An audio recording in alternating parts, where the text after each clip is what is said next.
గమనము కొనసాగెదము క్రియలను బట్టి ప్రతిఫలమిచ్చును ఆయన గమనము కొనసాగెదము మేఘముపై ప్రభు వచ్చును వేగముగా నీవు సిద్ధపడు వేగముపై ప్రభు వచ్చును వేగముగా నీవు సిద్ధపడు ఇదిగో ఆయన వచ్చుచున్నాడు ఇక మాత్రము సాగు చేయడుగా ఇదిగో వచ్చుచున్నాడు ఇవరే మాత్రము రాగు చేయడుగా పాపము విడచి క్రీస్తుని రక్తము శుద్ధి చేయును ఇక నిగ్రహము పాపము విడచి క్రీస్తుని రక్తము శుద్ధి చేయును మేఘముపై ప్రభు వచ్చును మేఘముగా నీవు సిద్ధపడు మేఘముపై ప్రభు వచ్చును మేఘముగా నీవు సిద్ధపడు హల్లెలూయా హల్లెలూయా హల్లెలూయా హల్లెలూయా హల్లెలూయా హల్లెలూయా హల్లెలూయా హల్లెలూయా ప్రభువైన యేసు మనగాను హల్లెలూయా హల్లెలూయా ప్రభువైన యేసు మనగాను హల్లెలూయా హల్లెలూయా ఏకముపై ప్రభు వచ్చును ఏకముగా నీవు సిద్ధపడు ఏకముపై ప్రభు వచ్చును ఏకముగా నీవు సిద్ధపడు నా ప్రకాశము చేత సాతానుని సంహరించు ఆగమన ప్రకాశము చేత సాతానుని సంహరించు వేగముపై ప్రభు వచ్చును వేగముగా నీవు సిద్ధపడు వేగముపై ప్రభు వచ్చును వేగముగా నీవు సిద్ధపడు.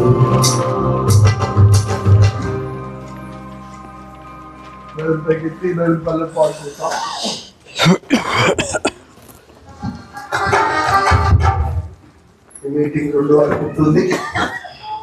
ఎవరు భయపడద్దు. 2 గంటలకు క్లోజ్ చేస్తాం. నిన్న కూడా 2 గంటలకు క్లోజ్ చేస్తాం. మళ్ళా 3 నుంచి 2:30 నుంచి మీటింగ్ ఉంటుంది. మ్యాక్సిమం 5 వరకు. మళ్ళీ సాయంత్రం మీటింగ్ ఉంటుంది. గాబరా పడద్దు. బయట సంవత్సరంగా పెండాలలో కూర్చొని ముసలమ్మ ముచ్చట్లు ఇంత ఖర్చు పెట్టి మీటింగ్లు పెట్టుకొని సేవకు నిర్మించుకొని వాక్యం మీద ఇంట్రెస్ట్ లేకపోతే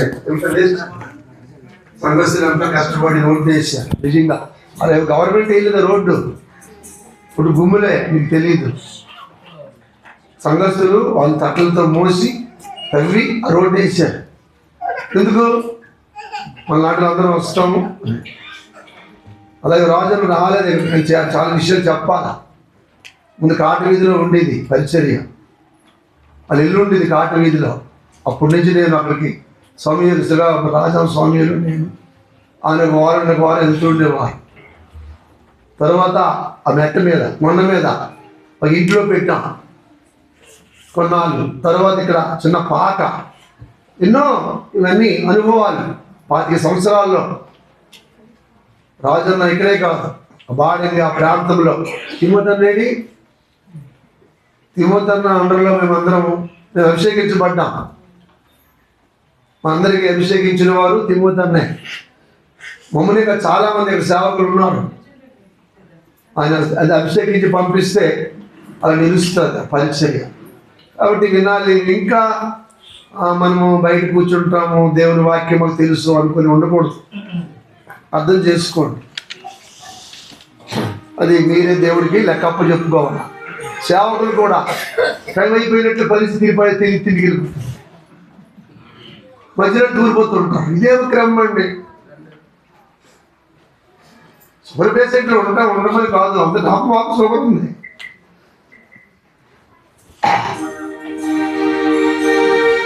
భలే భలే మాట, బంగారు మాట, బైబిల్లో మాట, యేసు మాట.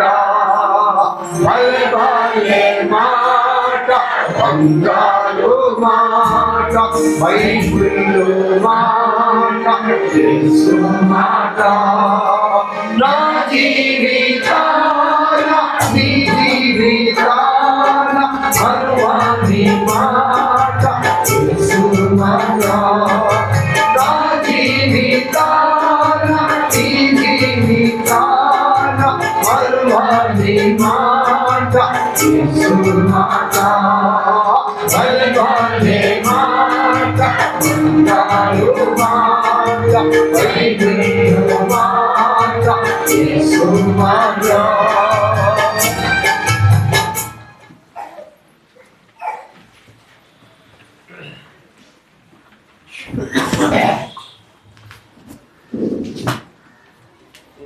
దేవుని వాక్యం నుంచి అపొస్తలుల కార్యముల గ్రంథం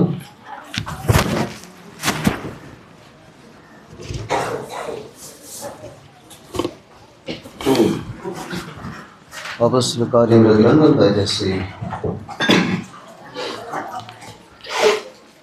అపొస్తలుల కార్యములు 7వ అధ్యాయం. మనమందరూ కలిసి 46వ వచనాన్ని మనం చూడు. అపొస్తలుల కార్యములు 7వ అధ్యాయం 46. అతడు దేవుని దయతోని యాకోబు దేవుని నివాస స్థలము కట్టగోరు ప్రార్థన చేస్తాం.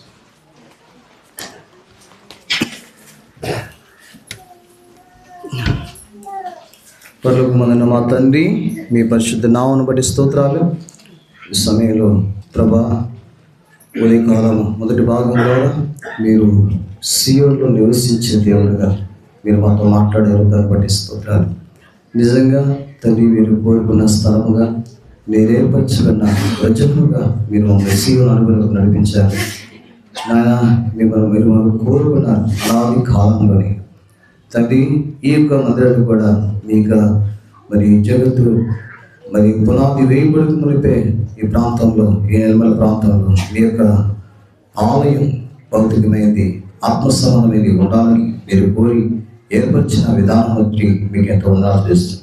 అంతేకాదు ఈ మందిరంలో ఎన్నో మేలులు, ఆశ్చర్యకరములు, అద్భుతాలు తండ్రి మరి మీరు అట్లా చేస్తూ వచ్చారు. ఈ 25 సంవత్సరాలుగా మీరు చేసిన ఉపకారాలు, మేలు అన్నింటిని బట్టి స్తుతిస్తాం.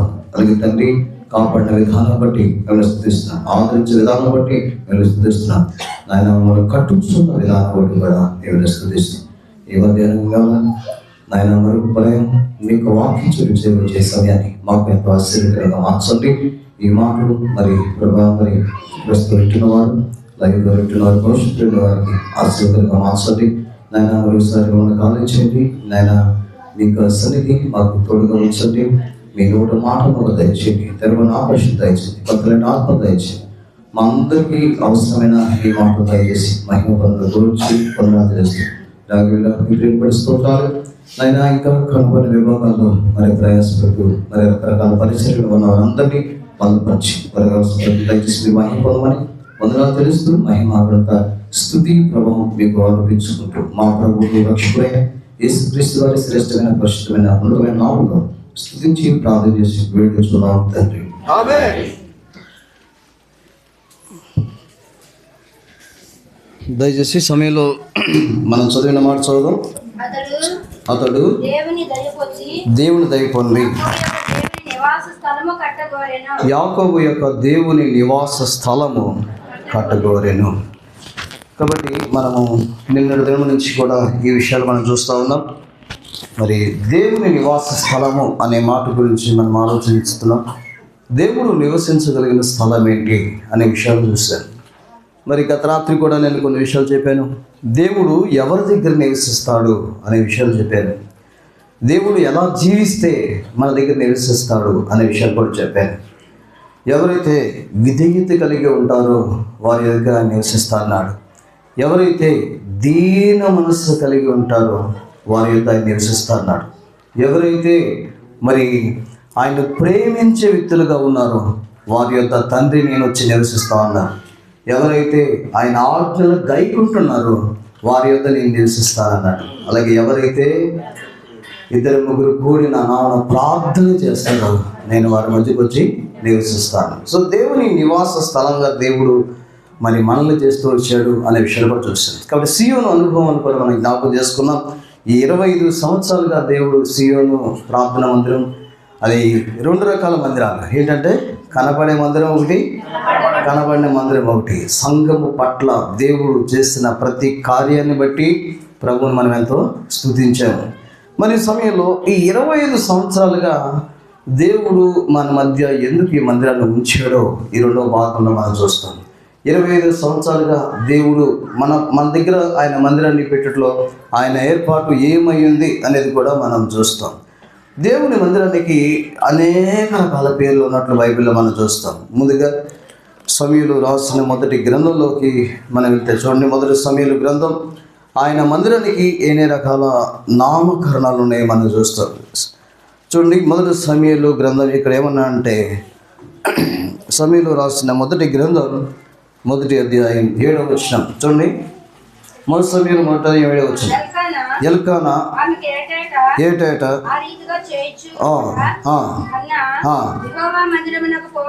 చాలు. ఏ మందిరం ఇది చెప్పండి? యెహోవా మందిరం అని పిలువబడింది. చూడండి, ఇంకొంచెం మనం ముందుకెళ్తే దినవృత్తాంతాల మొదటి గ్రంథం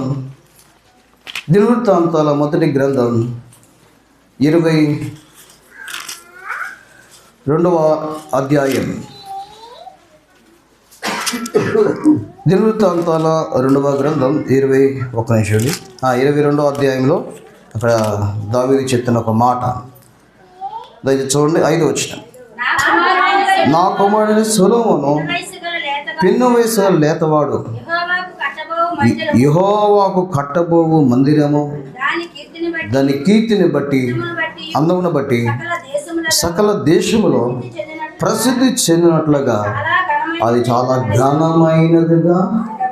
సో దేవుని మందిరం ఘనమైన మందిరం. ఏ మందిరం చెప్పండి? ఇది ఘనమైన మందిరం.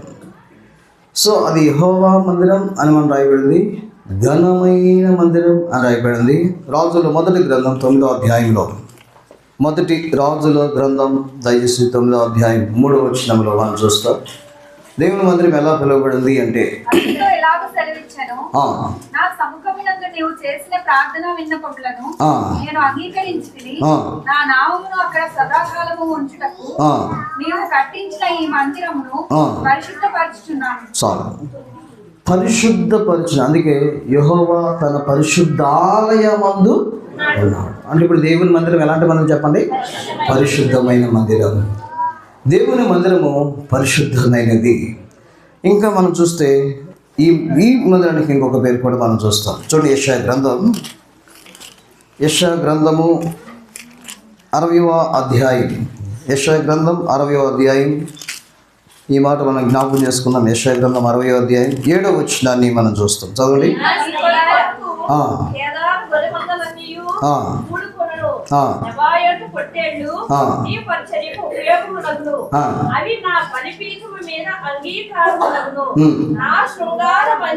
నా శృంగార మందిరమును నేను శృంగారించింది. ఏ మందిరం చెప్పండి? ఇది శృంగార మందిరం. ఇది చాలా అందమైన మందిరం.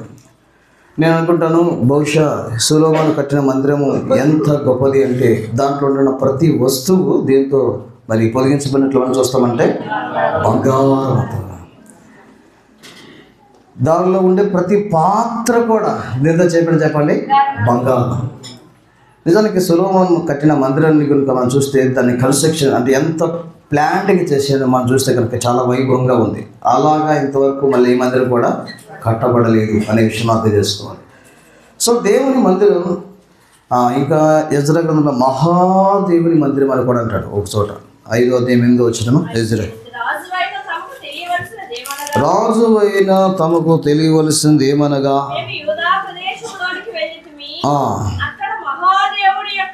మహాదేవుని యొక్క ఎన్ని పేర్లు చూడండి. యెహోవా మందిరం అన్నాడు, తర్వాత ఘనమైన మందిరం అన్నాడు, పరిశుద్ధమైన మందిరం అన్నాడు, శృంగారమైన మందిరం అన్నాడు, మహాదేవుని మందిరం అన్నాడు. ఇంకా యెషయా గ్రంథంలో మనందరికీ తెలుసు 66వ యెషయా 57వ అధ్యాయం మనందరికీ తెలుస్తుంది మాట ఒక మాట. దయచేసి యెషయా గ్రంథం 56:7 వచ్చిన, నా ప్రార్థనా మందిరములో. చాలు చూడండి, ఏ మందిరం చెప్పండి, ఇది ప్రార్థనా మందిరం. ప్రార్థనా మందిరం కానీ ప్రార్థన కుమారావు, ఇదే మందిరం చెప్పండి, ప్రార్థనా మందిరం. ఇంకా చెప్పాలి అంటే ఆయన మందిరము మహిమ కలిగింది కూడా. ఎక్కడ రాయబడింది? హగ్గయి గ్రంథం 2వ అధ్యాయం, హగ్గయి గ్రంథం 2వ అధ్యాయం 9వ వచనాన్ని మనం చూస్తే చాలండి. ఈ కడవరి మందిరం యొక్క మహిమ మునుపటి యొక్క మందిరం యొక్క మహిమను మించినది. సైన్యములకు అధిపతి యెహోవా సెలవిచ్చుచున్నాడు. సో ఇది ఏమైందంటే మహిమ, మునుపటి మహిమ. చూడండి అంటాను, ఖచ్చితంగా యేసుక్రీస్తు వారు మరి ఈ మాటలు పరిశుద్ధాత్మ సహాయంతో మనందరికి రాసించడాన్ని నేను అర్థం చేసుకోవచ్చు. దేవుని మహిమ ప్రతి మందిరం మీద దిగినట్లు నేను మీకు జ్ఞాపకం చేస్తాను. నిర్గమకాండం 40వ అధ్యాయంలో తీయద్దులే, మోషే దేవుని మందిరాన్ని సంపూర్తి చేసిన తర్వాత దేవుని మహిమను దిగినట్లు మనం చూస్తూ వచ్చాం. అలాగే మనం చూస్తే దినవృత్తాంతాల 5వ అధ్యాయంలో కూడా మనం చూస్తూ వచ్చింది ఏంటంటే 2 దినవృత్తాంతాల 5వ అధ్యాయంలో కూడా సొలొమోను దేవుని మందిరాన్ని నిర్మించిన తర్వాత కూడా దేవుని మహిమ దిగి వచ్చింది. కాబట్టి ఈ భౌతికమైన మందిరం కంటే రాబోయే మందిరం ఇంకెంతో గొప్పదిగా ఆయన చెప్తున్నాడు. సో ఇది ఎలాంటి మందిరం అంటే ఇది మహిమ మందిరం. సో దేవుడు ఎందుకు మన మధ్య మందిరాన్ని ఉంచాడు? మళ్ళీ ఇంకా చెప్పాలంటే ఈ మందిరంలో ఎన్నో ఆశీర్వాదాలు ఉన్నాయి. మందిరం యొక్క మేలు చేత మీరు తృప్తి పొందారు. మందిరం ఆనంద ప్రవాహము అన్నాడు. ఇలాగ మందిరంలో ఉన్న ఆశీర్వాదాలు చాలానే ఉన్నాయి. సరే, మనం ఒక విషయాన్ని చూస్తాం ఏంటంటే మందిరం దేవుడు ఎందుకు మన మధ్య ఉంచాడు, అసలు మందిరం ద్వారా దేవుడు ఏం చేయాలనుకున్నాడు మన విషయంలో. ఈ విషయం మనం చూస్తే బైబిల్ గ్రంథం వచ్చి నేను కొన్ని వచనాలు మీకు గుర్తు చేస్తాను. చూడండి, దేవుడు మందిరం మనకి ఎందుకు ఇచ్చాడు అనేది మనం చూస్తే యెషయా గ్రంథం ఇప్పుడు చదివిన వచనం దగ్గరికి మనం వెళ్తే యెషయా గ్రంథం 56వ అధ్యాయం, యెషయా గ్రంథం 56వ అధ్యాయం 7వ వచనాన్ని మనం చూస్తాం. నా ప్రార్థన మందిరంలో వారిని ఆనందింపజేసేదని చాలు. దేవుడు ఎందుకు మన మధ్య మందిరం పెట్టాల్సి వచ్చింది అంటే దేవుడు మనల్ని ఆనందింప చేయటానికి. చూడండి, నేను అంటాను, చాలామంది జీవితాల్లో దుఃఖం, కన్నీరు, వేదన, బాధ, చాలా రకరకాల ప్రతికూలమైన పరిస్థితులు వెళ్తూ ఉంటారు. సో ఆ కారణాన్ని బట్టి వాళ్ళు ఏమంటారంటే మందిరానికి రామంటే మందిరం ఏమొస్తామన్నా చాలా బాధలో ఉన్నామంట. నీవు ఆనందించే స్థలము, నిన్ను ఆనందింపచేసే స్థలం ఈ భూమి మీద ఏదైనా ఉందంటే అది చెప్పండి తెలుసా, దేవుని మందిరం. నువ్వు ఎటువంటి దుఃఖంలో వచ్చినా, ఎటువంటి బాధలో వచ్చినా ఇక్కడికి వచ్చిన తర్వాత దేవుడిని ఏం చేస్తాడు చెప్పండి, ఆనందింపచేస్తాడు. దేవుని మందిరంలో దేవుడు ఉన్నాడు, దేవుని మందిరంలో దేవుని ప్రజలు ఉన్నారు, దేవుని మందిరంలో దేవుని ధర్మశాస్త్రం ఉంది. అందుకని దావీదు అన్నాడు, యెహోవా ధర్మశాస్త్రమందు నేను ఆనందించుచు. ఈరోజు చాలామంది దేవుని మందిరం వారి జీవితంలో నిజంగా లేదు అని చెప్పాలి. ఎందుకంటే వారు ఇంతవరకు నిజమైన ఆనందాన్ని వారు పొందలేదు. ఇంకా బయట ఉన్నది, ఇంకా దేవునికి దూరంగానే ఉన్నారు. చూడండి, ఎప్పుడైతే దేవుని ఇల్లు మనం లోకాసువార్త 15వ అధ్యాయంలో మరి ఆ సందర్భాన్ని మనం అర్థం చేసుకుంటే తండ్రి ఇల్లుగా మనం చూస్తాం. ఆ తండ్రి ఇంట్లో ఎంతో సంతోషం ఉంది, తండ్రి ఇంట్లో ఎంతో సమృద్ధి ఉంది, తండ్రి ఇంట్లో ఎంతో అధికారం, ఇవన్నీ ఉన్నాయి అక్కడ మనం చూస్తే. కానీ తప్పిపోయిన కుమారుడు ఎప్పుడైతే తండ్రి ఇంటిని వదిలి దూరం అయిపోయాడో తన జీవితంలో అన్నీ ఆనందం పోయింది, ఆరోగ్యం పోయింది, ఆస్తి పోయింది, అధికారం పోయింది, అన్నీ పోయింది. ఎప్పుడైతే బుద్ధి వచ్చినప్పుడు తిరిగి మళ్ళా తండ్రి ఇంటికి వచ్చాడో మళ్ళా తండ్రి ఇంట్లో ఏమని చెప్పండి, నిజమైన ఆనందాన్ని అతను పొందుకోగలిగినాడు. సో నేను అంటాను, 25 సంవత్సరాలు అయింది దేవుడు నిన్ను ఆనందింపచేయాలని. మరి ఈ దేవుని మందిరంలో ఆత్మ సంబంధమైన ఆనందాన్ని నువ్వు అనుభవించగలుగుతున్నావా? భౌతికమైన విషయాల గురించి మాట్లాడలా. ప్రభువుని బట్టి నువ్వు సంతోషించగలుగుతున్నావా? ప్రభు యొక్క వాక్యాన్ని బట్టి నువ్వు సంతోషించగలుగుతున్నావా? ప్రభు చేస్తున్న కార్యాలను బట్టి నువ్వు సంతోషించగలుగుతున్నావా? చూడండి, చాలా విచారకరం ఏంటంటే ఏండ్లు గడిచిపోతున్నప్పటికీ కూడా మనం ప్రభువులో సంతోషం అనేది మన జీవితంలో లేదు. యెహోవాను బట్టి, యెహోవా ధర్మశాస్త్రమును బట్టి, యెహోవా సన్నిధిని బట్టి, యెహోవా సన్నిధిలో ఆయన చేస్తున్న మేలులను బట్టి మనం ఏమవ్వాలంటే చెప్పండి, ఆనందించాలి. ఈ ప్రతి మాట ఆత్మను మనం ప్రారంభిస్తాం. రెండోది, ఎందుకు ఈ మందిరాన్ని దేవుడు మనం ఉద్యోగించాడు అంటే ఆనందింపచేయడానికి. ఇంకా మనం చూస్తాం రండి, దేవుని వాక్యం నుంచి దినవృత్తాంతాల గ్రంథం ఈ సందర్భం కూడా మనం చూడవచ్చు. దినవృత్తాంతాల గ్రంథము దయచేసి 29వ అధ్యాయం. హిజ్కియా టైంలో ఈ యొక్క విషయాన్ని మీకు జ్ఞాపకం చేయాలి. 2వ దినవృత్తాంతాల గ్రంథం 29వ అధ్యాయం. దినవృత్తాంతాల 2వ గ్రంథం దయచేసి 29వ అధ్యాయం 27వ వచనాన్ని మనం చూస్తాం. బలిపీఠం మీద దహన బలి అర్పించండి హిజ్కియా ఆజ్ఞాపించను. దహన బలి అర్పణ ఆరంభంతోనే బూరలు ఊదుతోనూ ఇశ్రాయేలు రాజుల దావీదు చేయించిన వాద్యములను వాయించుడుతోనూ యెహోవా స్తుతి గానము ఆరంభమైన. చూడండి, అంతసేపును సర్వ సమాజము ఏం చేసేది చెప్పండి, ఆరాధించింది. అలాగే 29వ వచనం, వారు అర్పించడం ముగించిన తర్వాత రాజును అతనితో కూడునున్న వారందరూ తమ తల్ల వంచి ఆరాధించేది. తర్వాత 30వ వచనం, దావీదును దీర్ఘశాయకు ఆసాపును రచించిన శ్లోకమును ఎత్తి యెహోవాను స్తుతించిన రాజుని హిజ్కియాను అధిపతులను లేవీయులను ఆజ్ఞాపింపగా వారు సంతోషంతో స్తోత్రములు పాడి తల వంచి ఆరాధించేది. సో ఎందుకు దేవుడు 25 సంవత్సరాలుగా ఈ మందిరాన్ని మీ దగ్గర పెట్టాడంటే, ఎందుకు ఎంతోమందికి లేని ధన్యత దేవుడు మనకి ఇచ్చాడంటే, నిజమే ఎంతోమందికి లేదు ఈ ధన్యతలు కూడా చెప్పాలి. ఇప్పుడు కొన్ని స్థలాల్లో మందిరాలు కూడా లేవు. చరిత్ర ప్రకారం ఇప్పుడు ప్రజెంట్ మనం చూస్తే ఎఫెసీలో సంఘము లేదు అనే విషయం మనం అర్థం చేసుకోవాలి. ఎఫెసీ సంఘం ఎంత వైభవమైంది అనేది మనందరికీ తెలుసు. బైబిల్లో శాశ్వతమైన ప్రేమతో ప్రేమిస్తున్న అన్న పేరు ఎవరు పొందంటే చెప్పండి, ఏ సంఘానికి పరిశుద్ధాత్మ దేవుడు రాయలేదు. ఎఫెసీ పత్రిక 6వ మాట చూస్తాం. ఎఫెసీ సంఘం దేవుని శాశ్వతమైన ప్రేమతో ప్రేమించి, అయినప్పటికీ కూడా దేవుడు చివరికి వచ్చేప్పటికి దానిలో ఒక మైనస్ చూపించాడు. మొదట నీకుండిన ప్రేమను వదిలేశాడు. ఒకవేళ నీవు గనక ఏ స్థితి నుంచి పడ్డావో తిరిగి పశ్చాత్తాపడితే ఓకే, లేకపోతే నేను ఆ స్థలం నుంచి నా దీపస్తంభాన్ని ఇప్పుడు లేదు. ఎన్నో స్థలాల్లో దేవుని మందిరం లేదు, ఎంతోమందికి దేవుని మందిరం లేదు. ఇలా దేవుని స్వేచ్ఛగా ఆరాధించే ధన్యత చాలామందికి లేదు. నేను అంటాను, దేవుడు మందిరం ఎందుకు వస్తున్నాడు మన మధ్య అంటే, ఒకటి ఆనందింపు చేయడానికి, రెండోది చెప్పండి ఏం చెప్పండి, ఆరాధించడానికి. మన జీవితంలో ఆరాధన అనేది ఒక అలవాటు అయిపోవాలి. అర్థమైంది? ఆరాధన ఎప్పుడు ఆరాధన చేయాలి చెప్పండి, ఎప్పుడు ఆరాధన చేయాలి? ఎప్పుడు ఆరాధన చేయాలి? ప్రతి ఆదివారం మధ్యాహ్నం 11 గంటల నుంచి 11:30 వరకు మన ఆరాధన టైం, అవునా? ఎప్పుడండి మన ఆరాధన? ఎప్పుడు ఆరాధించాలి? ఎల్లప్పుడూ దేవుని స్తుతిస్తాడంట పౌలు. అన్ని సమయాల్లో, అన్ని వేళ, అన్ని వేళలయందున పూజించి కీర్తింతును. అన్ని వేళలయందున నిన్ను పూజించి కీర్తింతును.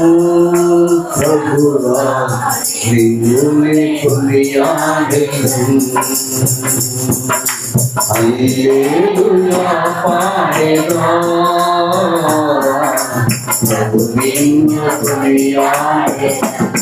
ఇప్పుడు దేవుని మందిలోకి మనం వచ్చిన తర్వాత ఛాన్సర్ అంటే మన బాధలే ఎక్కువ చెప్తాం. దేవుడు చేసిన మేలుని బట్టి దేవుని ఆరాధించాలని మనం ఛాన్సర్లు రాం. ఒకవేళ యోగు పరిస్థితి మనకు వచ్చింది అనుకోండి, మనం ఏం చేస్తాం? ఒకవేళ యోగుకి ఒకే దినమున ఎటువంటి పరిస్థితి ఎదురైందో అటువంటి పరిస్థితి మనకు ఎదురైతే 500 జతలు ఎట్లు పోయినాయి, 7,000 గొర్రెలు పోయినాయి, 3,000 ఒంటెలు పోయినాయి. అయ్యా 10 మంది మన చేతికి వచ్చిన 10 మంది పిల్లలు చనిపోయారు.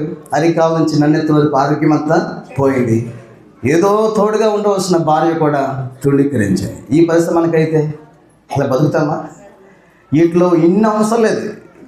ఒక గొర్రె కనుక చచ్చిపోతే చాలు. ఇక్కడ ఒకసారి ఒక ఇంటికి నేను విజిటింగ్కి వెళ్తే భోజనం చేయట్లేదు, అంత డల్గా ఉన్నారు. ఏంటి అక్కడ ఏమైంది అంటే, అన్న ఇన్ని చెప్పండి, ఈరోజు ఏం మాట్లాడలేమన్నారు. ఏంటంటే వాళ్ళ కుక్క పిల్ల చచ్చిపోయిందంట. వాళ్ళ కుక్క పిల్ల నిజంగా ఒక ఇంటికి విజిటింగ్ వెళ్తే కుక్క పిల్ల చచ్చిపోయిందంట. అన్న చూడు బాబు వెళ్ళి సమాధి చేసి వచ్చాడన్న, ఆడు చూడన్న, మేమన్నా పర్లేదు కొద్దిగా లేచి మంచిలు తిరుగుతున్నాం, అసలు ఆడు చూడంటే వాడు అక్కడే కూర్చున్నాడు, లేకట్లేదు. మన ఇంట్లో మనం పెంచుకున్న కుక్క పిల్ల, నిరుపయోగమైన కుక్క పిల్లే చనిపోతేనే మనకు అలా ఉంటే, ఒకే దినము ఇన్ని రకాల పరిస్థితులు మనం దాడి చేస్తాయి. కానీ ఒక మాట అన్నాడు, యెహోవా ఇచ్చాను, యెహోవా తీసుకుని పోయాను, యెహోవా నామమునకు. ప్రభువుని ఆరాధించట్లో ఉన్న ధన్యత మనం తెలుసుకుంటే కనుక ఆశ్చర్యం. నిజంగా నువ్వు దేవుని ఆరాధించడానికి ఇచ్చే ప్రాధాన్యత వేరుగా ఉంటుంది. నేను కొత్తగా రక్షించబడినప్పుడు మాది కైక్లూరు, మండవల్లి, కృష్ణా జిల్లాలో మండవల్లి మండలం కైక్లూరు పక్కన ఉంటుంది. అప్పుడు నేను కొత్త రక్షించబడినప్పుడు మేము కొత్తగా సువార్త టీం బాగా తిరిగేవాళ్ళమాట. 2000 నుంచి తిరుగుతా 2004 ఆ టైంలో, 2006 ఆ టైంలో, ఇక అప్పటి నుంచి వాకింగ్ చెప్పడానికి పంపించేవాళ్ళండి. అప్పటి నుంచి వెళ్తూ ఉండేవాడిని. చాలా స్థలాలకు వాకింగ్ చెప్తా ఉంటే మేము మా ఫ్రెండ్స్ ఉండేవాళ్ళం. మా ఫ్రెండ్స్ ఉంటే ఎవరికైనా వర్షిప్ మెసేజ్ ఇవ్వాలి, టేబుల్ మెసేజ్ మాత్రం నాకు ఇవ్వాలి, అది ఫిక్స్డ్ మాట. ఒకసారి ఏమైపోయిందంటే మా ఫ్రెండ్ అయిన అబ్రహాంకి ఆయనకి బలవర్తమానం ఇచ్చి నాకు ఆరాధన వర్తమానం ఇచ్చారు. అప్పుడు నేను ఎంత ఫీల్ అయ్యానంటే, ఏందబ్బా నాకు ఆరాధన వర్తమానం ఇచ్చేయండి, నాకు ఆరాధన వర్తమానం ఇచ్చేయండి అని అంత ఫీల్ అయ్యేవాడిని. నేను ట్రైనింగ్ వచ్చేంత వరకు కూడా ఈ ఆరాధన ఒక ప్రాముఖ్యత ఏంటి అనేది నాకు అర్థం కాదు. తిమోతి అంకుల్ దగ్గరికి వచ్చాను, ఒక 10 సంవత్సరాలు ఆయన దగ్గర దాదాపు ఉన్నాను. ఆయన ఆరాధించే విధానం, ఆరాధన గురించి ఆయన చెప్పే విధానం చూసిన తర్వాత ఆరాధించటం అంటే ఏంటో అనేది అప్పుడు మాకు, ఇక దేవుని ఆరాధించడం అనే విలువ తెలిసిన తర్వాత బైబిల్ దగ్గరికి మీరు వెళ్ళి చూస్తే ప్రతి విజయం వెనకాల ఏముంటుందో తెలుసా? వర్షిప్. యెహోషాపాతు అనే రాజు మీదకి 3 సైన్యాలు వచ్చారు. కానీ అక్కడ 21వ రాయబడింది, వారు పాడుటకు స్తుతించుటకు మొదలు పెట్టగా దేవుడు మాటగండ్రం పెట్టి అద్భుతమైన విజయాన్ని ఆరాధించితే, దేవుని గణపరిస్తే, దేవుని కీర్తిస్తుంటే, దేవుడు చేసే కార్యాలను చూస్తే ఆశ్చర్యపోతాం. తిమోతి అంకుల్ దగ్గర మేమున్నాం. సాయంత్రం 8 అవుతుంది. ఒక ఆమెను తీసుకుని వస్తున్నాడు, బ్రదర్ జాషువా అని, కటింగ్ షాప్ జాషువా అని, ఆయన హామ్ తీసుకొస్తున్నాడు. తిమోతి అంకుల్ భోజనం కూర్చొని లేచి బయటకు వచ్చాడు. నేను అంకుల్ వచ్చాం, ఇక మిగతా వాళ్ళందరూ తింటున్నారు. ఇద్దరం కలిసి బయటకు వచ్చాం. కర్రీ మీద నల్గొండ గిరిజన కొండలో వచ్చిన తర్వాత సరే నేను పట్టుకొద్దామని అక్కడ దాకా వెళ్ళిన తర్వాత ఆమె డామ్ అని కింద పడిపోయింది అన్నమాట గేట్ దగ్గర. సరే ఒక ఆమెను తీసుకొచ్చిన తర్వాత కూర్చోపెట్టారు. అంకుల్ రోడ్ అంకుల్ పక్కన కూర్చో కదా, నేను కూర్చున్నాను. కూర్చున్న తర్వాత ఏంటి కథ అంటే ఆమెకి దయ్యం పట్టింది. అప్పుడు కూడా తెలియదు, అరే ముట్టొద్దురా అన్నాడు. ముట్టలేదు, తీసుకొచ్చాను, కూర్చోబెట్టాడు. దయ్యం పట్టింది. అంకుల్ ఎక్కడ దయ్యం మొదలు కొడతాడు? నేను మామూలుగా మనం ఏం చూస్తాం, ఎక్కడి నుంచి వచ్చావు, ఏం పేరు, నీ పేరు, ఏ ఊరు, ఏ కోరికతో ఉన్నావు చెప్పు, నీకే కోడి కొయ్యాలా, మేకలు కొయ్యాలా, ఇట్లాంటివి చూసాను. అంకుల్ ఏమంటాడు, అసలు ఎలా దయ్యాలు వాళ్ళు కడతాడు చూద్దాం అనేది చూస్తూ ఉంటే ఒక్క మాట కూడా దయ్యమా అని కానీ, సాతానా అని కానీ, పో అని కానీ అసలు ఒక్క మాట వాడతాడు. ఏం చేశాడంటే వర్షిప్.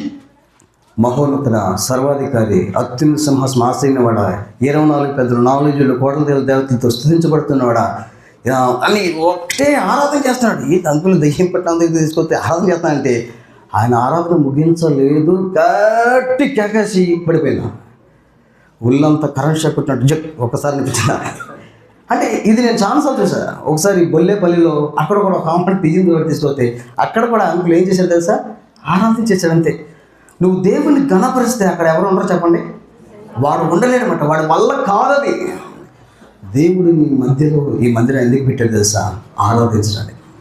చూడండి, మనం చేసే చిన్న పనికి మనం ఏం చేస్తాం? ఇప్పుడు ఒక పెన్ తీసుకున్నారనుకోండి, తిరిగి మనకి ఇచ్చారనుకో ఏమంటాం?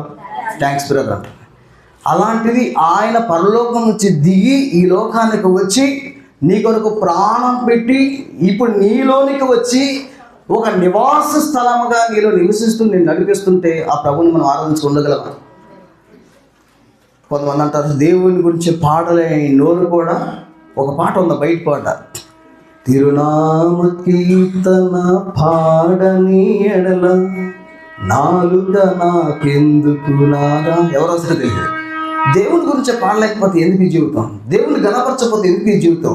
నేను అంటాను, ఎటువంటి పరిస్థితులు మన జీవితంలో ఎదురైనా దేవుని మందినికి వచ్చి మనం ఏం చేయాలి చెప్పండి?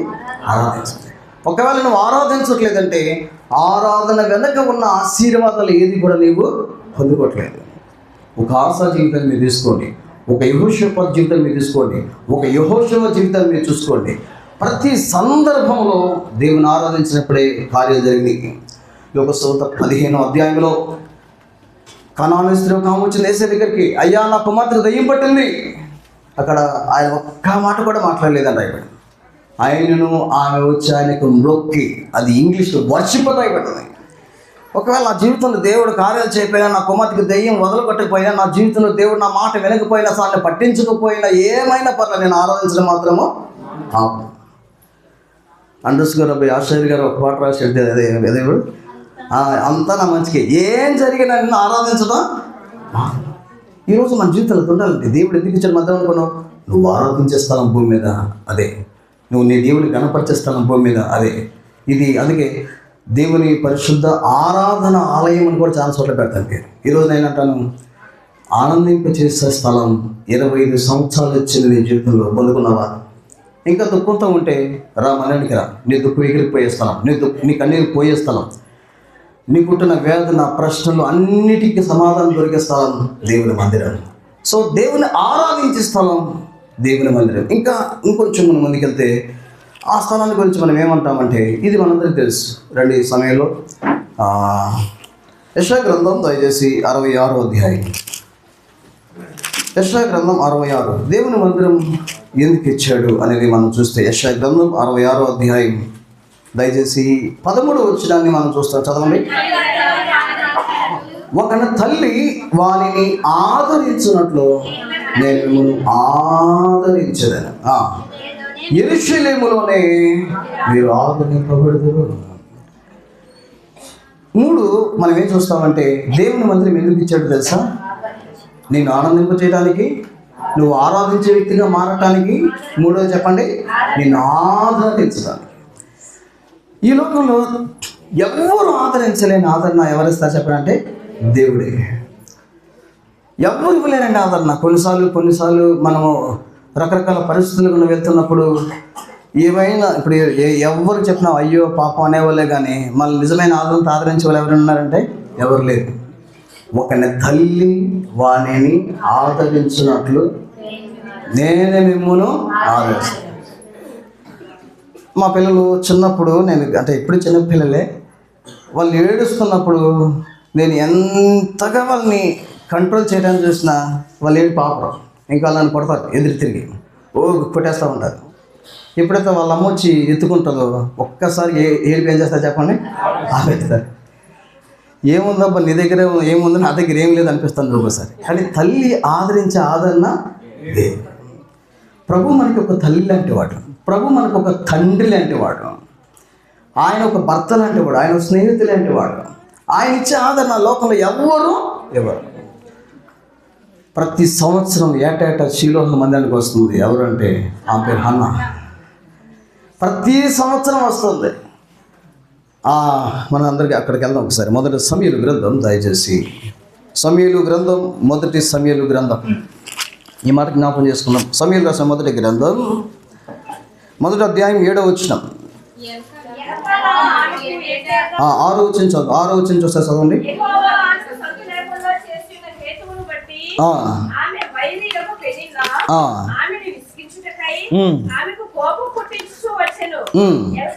ఆమెకు ఏటేటా ఆ రీతిగా చేయించుండగా హన్నా యెహోవా మందిరమునకు పోనప్పుడల్లా అది ఆమెకు కోపం పుట్టించెను గనుక ఆమె భోజనం చేయక ఏడ్చుచూ వచ్చెను. ఆమె పెన్నుకు నేను ఎడతారా, హన్నా నీవెందుకు ఏడ్చుచున్నావు? నీవు భోజనం మానుటయేనా? నీకు మనోవిచారం ఎందుకు కలిగినది? 10 మంది కుమారుల కంటే నేను నీకు విశేషమైన వాడును కానా అని ఆమెతో చెప్పుచూ వచ్చాను. ఏటేటా షిలోహు మందిరానికి వెళ్తుంది ఈ స్త్రీ. ఏం పేరు? హన్నా. నిజానికి అన్నీ ఉన్నప్పటికీ కూడా తన హృదయంలో ఒక వేదన ఉండిపోయింది. ఏంటి ఆ వేదన అంటే? ఎవరు లేదు చెప్పండి, బిడ్డలు లేదు. బిడ్డలు లేనప్పుడు చాలా దుఃఖం ఉంటుంది, అది అందరికి తెలుసు. ఒకవేళ ఇక్కడ ఎవరైనా బిడ్డలు లేకపోతే దేవుడు ఆలస్యమైన ప్రతిసారి కూడా ఒక బలమైన వ్యక్తిని ఇచ్చినట్టు మనం చరిత్రలో చూస్తాం. అబ్రహాంకి లేట్ అయింది. ఎవరిని ఇచ్చారు చెప్పండి? ఇస్సాకు. ఇస్సాకు కూడా లేట్ అయింది. ఇస్సాకు భార్య గొడ్రాలను రేపండి, కానీ తర్వాత బలమైన వ్యక్తులు దేవుడు ఇచ్చాడు. హన్నాకు లేట్ అయింది. ఎవరు ఇచ్చారు చెప్పండి? ఎవరు ఇచ్చారు చెప్పండి? సమూయేలు. తర్వాత జకరియా ఎలిజబెత్కి లేట్ అయింది, కానీ ఎవరు ఇచ్చారు చెప్పండి? బాప్తిస్మా యోహాను. ఒకవేళ ఆలస్యమైనా దేవుడు అద్భుతం చేస్తాడు, అది మర్చిపోదు. సరే, అన్నీ ఉన్నా సరే బిడ్డలు లేకపోవటం అంటే మనకి ఎలా ఉందో అక్కడ కూడా ఇశ్రాయేలు దేశంలో అదొక అవమానం. కొన్ని స్థలాల్లో ఒకవేళ పిల్లలు పుట్టని స్త్రీలు వస్తే ఎదురు కూడా అమ్మ వాళ్ళొక్కరికి తిరిగి వెళ్ళిపోతారు. అదెంత అవమానం, దుఃఖం, చెప్పుకోలేనిది, తీర్చలేనిది, ఎవరి వల్ల కాదు. ఎప్పుడైతే దేవుడి మందిరానికి వెళ్తుందో అమ్మ ఎంతో బాధపడుతుంది, ఎంతో కోపంతో, ఎంతో వేదంతో, చాలా బాధతో ఉంటే అప్పుడు కనొచ్చు అన్నాడు, నీకు 10 మంది కుమారులు కంటే నేను ఎక్కువ కాదు. అన్నీ ఇస్తున్నా కదా, ఏమడి ఓకే చాలా చేస్తున్నాడు, ఎవరికైనా ప్రేమిస్తున్నాడు, అన్నీ హెల్ప్ చేస్తున్నాడు. ఒకటి అడిగితే 10 ఇస్తున్నాడు, బాగానే ఉంది. కానీ అన్నీ ఉన్న ఆమెలో ఉన్న వేదన పోయిందా అంటే పోదు. ఎప్పుడైతే షిలోహు మందిరానికి వచ్చిందో, షిలోహు మందిరంలో ప్రార్థన చేస్తూ ఉందో, ఇప్పుడు ప్రార్థన మార్చింది. ప్రభువా నాకు పిల్లలు, నా కుమారుడు అనే ప్రార్థన మార్చేసింది. ఏం ప్రార్థన చేస్తుంటే ఇప్పుడు మార్చింది ఏంటంటే, ప్రభువా నీ కొరకు నా కుమారుడు. ఏం చేసింది చెప్పండి ఇప్పుడు ప్రార్థన? నా కోసం కాదు, ఇప్పుడు ఈ సమయంలో ఎవరి కోసం? షిలోహులో దేవుని సేవకుడు కావాలి. షిలోహులో దేవుని ప్రత్యక్షత మరలా చూడాలి. దేవుని ప్రత్యక్షత ఆగిపోయిన ఆ పరిస్థితి, ఏలీ కుమారుల యొక్క అపవిత్రమైన కార్యాలు, ఈ పరిస్థితిని చూసిన తర్వాత ఆన్లైన్ చేస్తుందంటే, అయ్యా నాకు కాదు, ఇప్పుడు ఎవరికి కావాలి అవసరం చెప్పండి? నీకు కావాలి. నా గనక కుమారుని ఇస్తే ఎవరికి ఇస్తాను చెప్పండి? నీకు ఇస్తాను. ఎప్పుడైతే ఈ ప్రార్థన హన్నా చేసిందో, హన్నా ప్రార్థన చేస్తున్నప్పుడు ఏలీ కూడా ప్రార్థన చేసుకున్నాడు. మనందరూ తెలిసే సందర్భం. ఒకసారి మొదటి అధ్యాయం దగ్గరికి మనం వెళ్దాం. 13వ వచనాన్ని మనం చూస్తాం, చదవండి. ఆమె పెదవులు మాత్రం కదులుచుండి ఆమె స్వరం వినబడక ఉండేను కనుక ఏలీ ఆమె మత్తురాలై ఉన్నదనుకుని, ఎంతవరకు నీవు మత్తురాలై ఉండవు, నీవు ద్రాక్షారసమైన ఏమన్నాడు చెప్పండి? నీవు ద్రాక్షరసం. ఆయన ఏమనుకున్నాడు? ఏంద్ర బాబు మాట్లాడట్లేదు, కొంచెం దుఃఖంగా కూలిపడినట్టు ఉంది, పెద్దలు మాత్రం కదులుతున్నాయి, ఏమన్నా కొంచెం కూర్చుని వచ్చావా ఏంటి తల్లి పొద్దున్నే ఏంటి అంటే, అయ్యా నువ్వు నన్ను అలా కనొద్దు, చూడు ఏలిన వాడని మాట్లాడు. అది కాదు నా ఏలినవాడా, నేను మనోదుఖం కలుగుతానై ఉన్నాను, నేను ద్రాక్షరసనైను మద్యంనైను పానం చేయలేదు, కానీ నా ఆత్మను యెహోవా సన్నిధిని కుమ్మరించుచున్నాను. నీ సేవకురాలైన నన్ను పనికిమాలిన దానిగా ఎంచవద్దు. అత్యంత కోపకారమును బట్టి బహుగా నిట్టూర్పులు విడుచుచు నాలో నేను దీన్ని చెప్పుకొంచుంటిని. అతడు ఏలీ ఒక మాట అన్నాడు, నువ్వు క్షేమంగా వెళ్ళము, ఇశ్రాయేలు దేవుడితో నువ్వు చేసుకున్న మనవి ఆయన దయచేయగా కానీ చెప్పాను. ఇప్పుడు 18 చూద్దాం, అందరూ కలిసి చూద్దాం. ఆమె అతనితో నీ సేవకురాలను నేను నీ దృష్టికి కృపనందునుగా కాను. తరువాత ఆ స్త్రీ తన దాన్ని వెళ్ళిపోయి భోజనం చేసి నాటి నుండి దుఃఖంగా అని తన కన్నీరు, తన దుఃఖం, తన వేదన, తన కోపం, తన బాధ, తన శ్రమ, తన ఆవేదన, తన అవమానం అన్నీ ఒక స్థలానికి వెళ్తాను పోయింది. ఏ స్థలం అదంటే అదే దేవుడు ఆదరణ దొరికే స్థలం ఏదైనా ఉన్నట్టు అదే దేవుని మందిరం. ఒకవేళ నేను అంటాను, నీ జీవితంలో నేను ఎవరు ఆదరించకపోతే వచ్చే మందిరానికి వచ్చేసే, ఆ మందిరం దగ్గరికి వచ్చేసేసే. అయ్యా ఏంటయ్యా రక్షకే మాటలు భయంకరంగా ఉన్నాయి, ఏంటి అర్థం కాలేదని ఆ ఉత్తరం తీసుకెళ్ళి హిజ్కియా దేవుని మందిరంలో పరిచిన వెంటనే దేవుడు చేసే కార్యాలు మనం చూస్తాం. ఇక్కడ మనం చూస్తే 73వ కీర్తనలో కూడా ఆసప ఒక నిమిషం కీర్తన గ్రంథంలో మనం చూస్తే కీర్తన గ్రంథం ఆసప కీర్తన మనం చూస్తే భక్తిహీనుల క్షేమం ఇవన్నీ చూసినప్పుడు ఏంటి వాళ్ళంతా బాగున్నారు, నేనేంటి ప్రార్థనకి వెళ్తున్నా, నాకేంటి అప్పులు ఉన్నాయి, వాళ్ళేంటి అసలు ఏ అప్పు లేదు, వాళ్ళకి ఆరోగ్యాలు బాగున్నాయి, మేమేంటి ప్రార్థనకి వెళ్తాం కానీ మాకు బాధలు ఉన్నాయి, కష్టాలు ఉన్నాయి, అనారోగ్యం ఉంది, ప్రతికూలమైన పరిస్థితి ఉంది, ఏంటప్ప అర్థం కానప్పుడు అక్కడ ఎక్కడికి వెళ్తారో అంత సమాధానం తెలుసా? చూడండి 16వ వచనం. ఆయనను దీన్ని తెలుసుకోవాలని ఆలోచించినప్పుడు నేను దేవుని పరిశుద్ధ స్థలంలోనికి పోయి వారి అంతం గురించి ధ్యానించే వారికి ఆ సంగతి నాకు ఆలస్యకరంగా. కొన్నిసార్లు మనకు కూడా ఇలాంటి పరిస్థితులు ఎదురవుతాయి. అసలు వాళ్ళ మందిరానికి రారు, వాళ్ళు హ్యాపీగా ఉన్నారు, వాళ్ళు కంఠహారంగా గర్వం ధరించుకున్నారు, పుష్టిగా ఉన్నారు, వేదనలు లేవు, కష్టాలు లేవు, బాధలు లేవు, ఏమి లేవు. కానీ మందిరానికి వచ్చాం కదా నాకు ఏ కష్టాలు బాగలేదు, దుఃఖం ఉంది, అవమానం ఉంది. కానీ అప్పుడు చెప్పాడు ప్రభు, ఎక్కడ దొరికిన సమాధానం తెలుసా? ఆ ఆయాసం, కంగారు ఇవన్నీ కూడా దేవుని మీదకి వెళ్ళిన అక్కడ చెప్పాడు. అరే నాయన వారు కాలు జారే వారి కన్ను మూస్తే నశించిపోతారు, నీది అది కాదు కదా, నువ్వు దానికి కష్టం కాదు కదా. నేను ఒక్క మాటతో దేవుడు ఆదరిస్తాడండి. కొన్నిసార్లు దేవుని సేవకులు దేవుని ఆత్మచేత నింపబడి మాట్లాడుతున్నప్పుడు మనకుంటున్న ప్రతి ప్రశ్నకి సమాధానం దొరికే స్థలం ఏదైనా ఉందంటే అది దేవుని మందిరం. నిన్ను ఆదరించే స్థలం, నీ దుఃఖం పారదోలే స్థలం, నీ కన్నీళ్ళు తుడిచివేసే స్థలం, నీ ఆవేదనను ఆనందంగా మార్చే స్థలం ఈ భూమి మీద ఏదైనా ఉంటే అదే దేవుని మందిరం. ఆదరించాలనుకుంటున్నాడు. ఈరోజు ఈ ఆదరణ పొందుకోకుండా వెళ్ళిపోతున్నావేమో. నేను అంటాను, నువ్వు నిజంగా యథార్థమైన హృదయంతో దేవుడి దగ్గరికి వచ్చి దేవా నువ్వు నాతో మాట్లాడంటే ఆయన మాట్లాడతాడు, నా సహాయం చేయమంటే సహాయం చేస్తాడు. మన దేవుడు ఎలాంటి వాడంటే జీవము కలిగిన దేవుడు. ఆయన మాట్లాడిన వ్యక్తి, చూడని వ్యక్తి కాదు.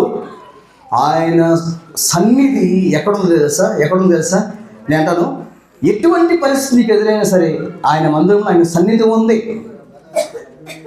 97వ కీర్తన 5వ వచనం రాయబడింది, పర్వతములు కూడా మైను వల్లే కరిగిపోయే సన్నిధి దేవుని సన్నిధి అంట.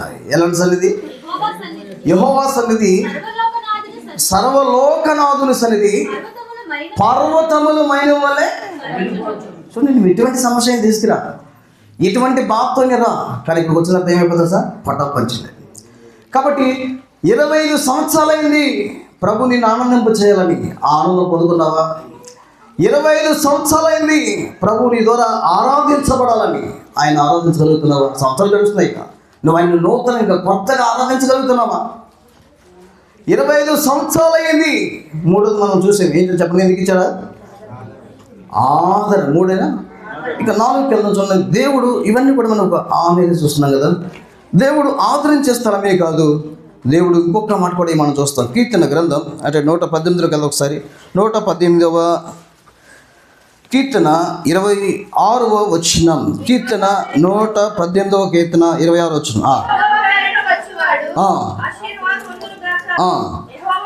యెహోవా మందిరములో నుండి మిమ్మల్ని దీవించుచున్నాడు. అలాగే 128వ కీర్తన 5వ వచనం కూడా చదవండి. 128వ కీర్తన 5వ వచనం, సీయోను నుండి యెహోవా నిన్ను ఆశీర్వదించును. కాబట్టి ఆశీర్వదించే స్థలం ఈ భూమి మీద ఏది అంటే చెప్పండి, దేవుని మందిరం. నిన్ను ఆనందింప చేసే స్థలం దేవుని మందిరం. నిన్ను ఒక ఆరాధనగా సిద్ధపరిచే స్థలం దేవుని మందిరం. నీ ప్రతి దుఃఖంలో కూడా నీ కన్నీరుని తుడిచివేసి నిన్ను ఆదరించే స్థలం ఏది అంటే అది దేవుని మందిరం. ఇప్పుడు మరొక ఏంటి అంటే నేను ఆశీర్వదించే స్థలం. చూడండి, దేవుని మందిరానికి వచ్చిన తర్వాత దేవుడు మనల్ని ఆశీర్వదిస్తాడు. ఆ విషయాన్ని మనం గుర్తుపెట్టుకోవాలి. అసలు చాలామంది ఆశీర్వాదం కోసం ఎక్కడెక్కడికో పరిగెడతారు. నేను ఆశీర్వాదం ఎక్కడ దొరుకుతుంది తెలుసా? ఆయన ఆలయంలో. నువ్వు వర్ధిల్లే జీవితం ఎక్కడ దొరుకుతుంది తెలుసా? యెహోవా 92 కీర్తన 12 చదవబడింది, యెహోవా మందిరంలో నాటబడిన వారే మనం ఏమవుతాం చెప్పండి? వర్ధిల్లుతాం. నీ కుటుంబాలు వర్ధిల్లాలంటే, మన సంఘాలు వర్ధిల్లాలంటేనే అది ఇదంటే మందిరం ఎప్పుడు మానకూడదు. చాలామంది చెప్తే ఎలా ఉంటుందంటే, ఎప్పుడు ఎక్కడ వేసిన గొంగలే అక్కడగా ఉంటుంది. వాళ్ళ జీవితం ఆశీర్వాదం చూడలేకపోతాం. ఎందుకంటే నిజంగా వారి మందిరానికి రారు. ఎప్పుడు వస్తారు? కొంతమంది ఆదివారం క్రైస్తవులు ఉంటారు, ఆదివారం తర్వాత ఆదివారం వస్తారు. ఆ తర్వాత వచ్చే వాళ్ళు కాదు. యేసు ప్రభు బహు సమాజ జనాలతో మాట్లాడిన తర్వాత కూడా బైబిల్లో మాట్లాడబడింది, ఆ తర్వాత శిష్యులు ఆయన ఎందుకు ఏకాంతంగా వచ్చి. మనం చూడండి, దేవుని మందిరానికి చాలాసార్లు ఎలా వస్తామంటే నిర్లక్ష్యంగా వస్తాం. ఎలా వస్తాం తెలుసా? ఆ పాటలు అయిన తర్వాత వెళ్దామని అనుకుంటాం. ఈ లోకంలో దేనికి ఆలస్యంగా వెళ్దాం. ట్రైన్కి వెళ్తామా? నేను వైజాగ్లో మా బ్రదర్ తిమ్మోతి బ్రదర్ వైజాగ్లో వాకింగ్ చెప్తాకు వచ్చాడు. మొన్న వందే భారత్ ట్రైన్ బుక్ చేసుకున్నాడు. తర్వాత ఆయన పొద్దున్న వెళ్దామని అనుకుని పడుకున్నా అంట. లేచేపటికి ట్రైన్ వెళ్ళిపోయింది. ఆయన ఒకటే బాధ. ఫోన్ చేసి పాపం అక్కడి నుంచి కారు కట్టుకుని మళ్ళీ వచ్చాడు. ఇక్కడ ఇసుక తోటకి 2 days బ్యాక్ వచ్చాడు. అది ఎందుకు మాట చెప్తానంటే, కొద్దిగా లేట్ అయితే ఏమైపోతాయి పని.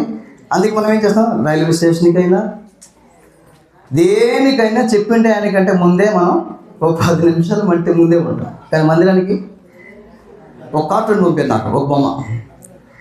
మందిరానికి వచ్చేటప్పుడు ఎలా వస్తారు, మందిరానికి వెళ్ళేటప్పుడు ఎలా వస్తారు, 2 బొమ్మలు పెట్టాడు. మందిరానికి వచ్చేటప్పుడు అంట ఎలా వస్తారంటే ఒక తాబేలు బొమ్మ పెట్టారంట. తాబేలు బొమ్మ పెట్టి అలా వస్తారంట. వెళ్దామా వద్దా, వెళ్దాంలే సరే మెల్లగా వెళ్దాంలే. ఇప్పుడే ఆయన పద్దాకు పాడినే పాడతాడు. ఏం చెప్పారు, ఆరాధన అవుతాం, ఎక్కువ చెప్తూనే చెప్తున్నాడు, ఆయన అర్థం కావట్లేదు నాకు.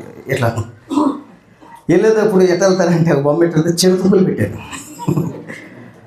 ఆమె అంటగంటారు ఎక్కడ అక్కడ చూడండి. ఆరంభ దినాల్లో మరి అంకులు చెప్తూ ఉండేవాడు, తిమ్మోతి అంకులు చెప్తూ ఉండేవాడు. అసలు మందిరం అయిపోయిన తర్వాత కూడా అయిపోయింది ప్రార్థన అన్నది కూడా లేచేవాళ్ళు కాదంట. అసలు కలుస్తూ ఉండేవాళ్ళంట, మాట్లాడుతూ ఉంటారు, యోగక్షేమాలు మాట్లాడుతూ ఉంటారు, కొంచెం ప్రార్థన చేసుకుంటూ ఉంటారు, వాక్యం చదువుకుంటూ ఉంటారు. ఈ సన్నిధి ఇది మనకు అర్థమైతే కనుక మనం ఆదివారం వచ్చిందంటే ఒక పండగ. నేను కరీంనగర్లో సేవ చేస్తాను. అక్కడ సేవ చేస్తున్నప్పుడు ఒక ఫ్యామిలీ విజిటింగ్కి నేను వెళ్తున్నప్పుడు అక్కడ ఒకరు చెప్పారు, అన్న ఆదివారం వచ్చిందంటే ఆ పాప పేరు వర్ష, శీతలని ఇద్దరు కుమార్తెలు. అన్న పిల్లలు అన్నారు, ఆదివారం నువ్వు టిఫిన్ చేయొద్దు అన్నారు. ఎందుకు టిఫిన్ చేయొద్దు అంటే, కొంతమంది టిఫిన్ చేయకుండా వస్తారు. నేను కర్నూలులో సేవ చేసేటప్పుడు బల్ల అందరికి పంచుతుంటే చివరికి వెళ్ళాల. ఏంటి చివరికి వెళ్ళలేదు బల్ల, ఏంటి చివరి వరకు వెళ్ళలేదు. ఒక రోజు కలిసి తిరిగి చూస్తూ ఉంటే ఆయన పేరు జేమ్స్ ఉంది. ఆయన జేమ్స్ గారు ఆయన దగ్గరికి వస్తాం మొత్తం తినేసి తాగేస్తారు. ఎందుకు అలా చేస్తున్నారు జేమ్స్ గారు అని వేరే వాళ్ళు అడిగితే, పొద్దున్న టిఫిన్ చేసి రాడంట. ఆయన ఏమనుకున్నా అంటే అక్కడ దొరికితే టిఫిన్ అనుకున్నాడు. సో ఈ పిల్లలు ఏమన్నారంటే, అమ్మ ఆదివారం టిఫిన్ చేయలేదు, నువ్వు టిఫిన్ చేస్తే పాటలు మిస్ అయిపోతున్నాయి, లేట్ అయిపోతుంది, నువ్వు టిఫిన్ చేయదు, వచ్చిన తర్వాత వండుకుందాం, అన్నం కూర కూడా ఉండదు అని అంటారు. వాళ్ళు చెప్పారు, బ్రదర్ సండే మేము వచ్చేటప్పుడు అన్నం కూర వండుకోకుండా వచ్చేసేస్తున్నాం, ఎందుకంటే పిల్లలు ఊరుకోవట్లేదు. కొన్నిసార్లు మనకి చిన్న పిల్లలు చూసినప్పుడు మనకి ఏమనిపిస్తుంది, మనం ఎట్లా ఉండాలి అసలు, వాళ్ళకి మనం నేర్పాలి, వాళ్ళే మనకు. దేవుని మందిరానికి ఆలస్యంగా ఎప్పుడు రాకూడదండి. దేవుని మందిరానికి నువ్వు ఎప్పుడు వస్తున్నావో అదే దేవుని మీద నీకున్న ప్రేమను చూపిస్తుంది. నువ్వు దేవుని ఎంత ప్రేమిస్తున్నావు అనేది అది కనపడుతుంది. కనపడే ప్రత్యక్ష సాక్ష్యం ఏంటంటే, నువ్వు ఎప్పుడు మందిరానికి వస్తున్నావు, పాటలు ఎంత వస్తున్నావా, ముందే వస్తున్నావా, ప్రభు నాతో మాట్లాడు, ఈరోజు ఏం మాట్లాడుతూ ముందు వచ్చి ప్రార్థన చేయాలా, ఈరోజు నీ స్వరం వినిపించే, నాతో మాట్లాడు, నా ప్రశ్నకి జవాబు తీసుకో అడగాల. ఎప్పుడు అయిపోయిన తర్వాత కొంతమంది వస్తారంటే లాస్ట్ ఇంకా అయిపోయిన తర్వాత లేచి పాట పడతాం, కానుకలు వేస్తాం అన్న టైంలో వస్తూ ఉంటారు. ఈవెన్ ఈరోజు కూడా హెబ్రోన్లో అలా వచ్చే బ్యాచ్ ఉన్నారు. హెబ్రోన్లో కూడా నిలబడి లాస్ట్ పాటలు పాడే టైంలో కూడా లాస్ట్లో వచ్చే కొంత బ్యాచ్ ఉన్నారు. వాళ్ళు అసలు దేవుడి లెక్కలు రారనిపిస్తారు నాకు. ఎందుకంటే ఒకటి గుర్తుపెట్టుకోండి, మనము దేవుని మందిరానికి వెళ్తే దేవుడు మన కుటుంబాన్ని ఏం చేస్తారు చెప్పండి, ఆశీర్వాదం. ఎలా అవుతాయి ఆశీర్వాదాలు దేవుని మందిరం రాకుండా? ఆదివారం వచ్చిందంటే మనం ఏం చేస్తామంటే 2000 కూలి ఇస్తున్నారు అనుకోండి, ఏం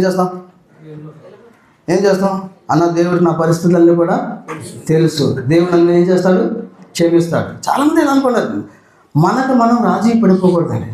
నీకెన్ని పనులున్నా ప్రభు మందిరానికి నువ్వు వెళ్ళాలంతే. ఎందుకంటే నీ కుటుంబం దీవించబడాలంటే, నీ బిడ్డలు దీవించబడాలంటే, నువ్వు చేస్తున్న ప్రతి పని దీవించబడాలంటే దేవుని మందిరానికి నేను వెళ్ళాలి. ఎందుకంటే నేను ఆశీర్వదించడానికి 25 సంవత్సరాలు అయిందని ఇక్కడికి దిగుచ్చి దీవించబడ్డామా? ఎందుకు దీవించబడలేమంటే సరిగ్గా దేవుని మందిరం రాట్లా, దేవుని మందిరం పాల్పొందట్లా. నీ కార్యాలు నువ్వు చేయట్లేదు. సో దేవుని ఆశీర్వాదం మనం పొందలేము. 4 విషయాలు చెప్పాను. ఎందుకు ఇచ్చాడు మందిరము? ఆనందింప చేయడానికి. ఎందుకు ఇచ్చాడు మందిరము? ఆరాధించడానికి. ఎందుకు ఇచ్చాడు మందిరము? ఆదరించడానికి. ఎందుకు ఇచ్చాడు మందిరము? ఆశీర్వాదము ఇచ్చుట కొరకు. ఎందుకు ఇచ్చాడు ఈ మందిరం? చూడండి, దేవుని మందిరం మనకి ఎందుకు ఇచ్చాడు అనేది మనం చూస్తే ఈ మాట జ్ఞాపకం చేసుకుందాం. రండి సమయంలో నిర్గమకాండం 25వ అధ్యాయం దగ్గరికి మనం వెళ్దాం. నిర్గమకాండం దయచేసి 25వ అధ్యాయం 21, 22 వచనాలు మనం చూద్దాం.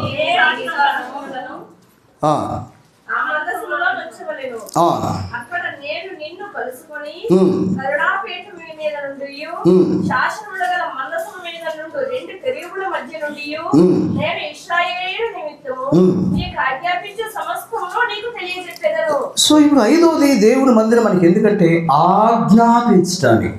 ఎందుకు ఇచ్చాడు చెప్పండి? కొన్నిసార్లు మనము దేవుని మందిరానికి వచ్చినప్పుడు దేవుడు మనల్ని ప్రేమించి మనతో మాట్లాడే మాటలు మనం దాన్ని రిసీవ్ చేసుకోవాలి. చాలామంది నువ్వు ఎలా ఉండాలి, ఎలా జీవించాలి, ఎక్కడికి వెళ్ళాలి, ఎక్కడికి వెళ్ళకూడదు, ఏం చూడాలి, ఏం చూడకూడదు, ఏం తినాలి, ఏం తినకూడదు, నువ్వు ఎలా జీవించాలి ఈ లోకంలో. అందుకని పౌలు అన్నాడు, దేవుని మందిరంలో, జీవము కలిగిన దేవుని మందిరంలో జనులు ఎలాగో ప్రవర్తింపవలనో నేను మీకు వచ్చి చెప్తాను. సో దేవుని మందిరానికి వచ్చినప్పుడు మనము మార్చబడాలా, నూతన వ్యక్తిగా మనం మార్చబడాలా.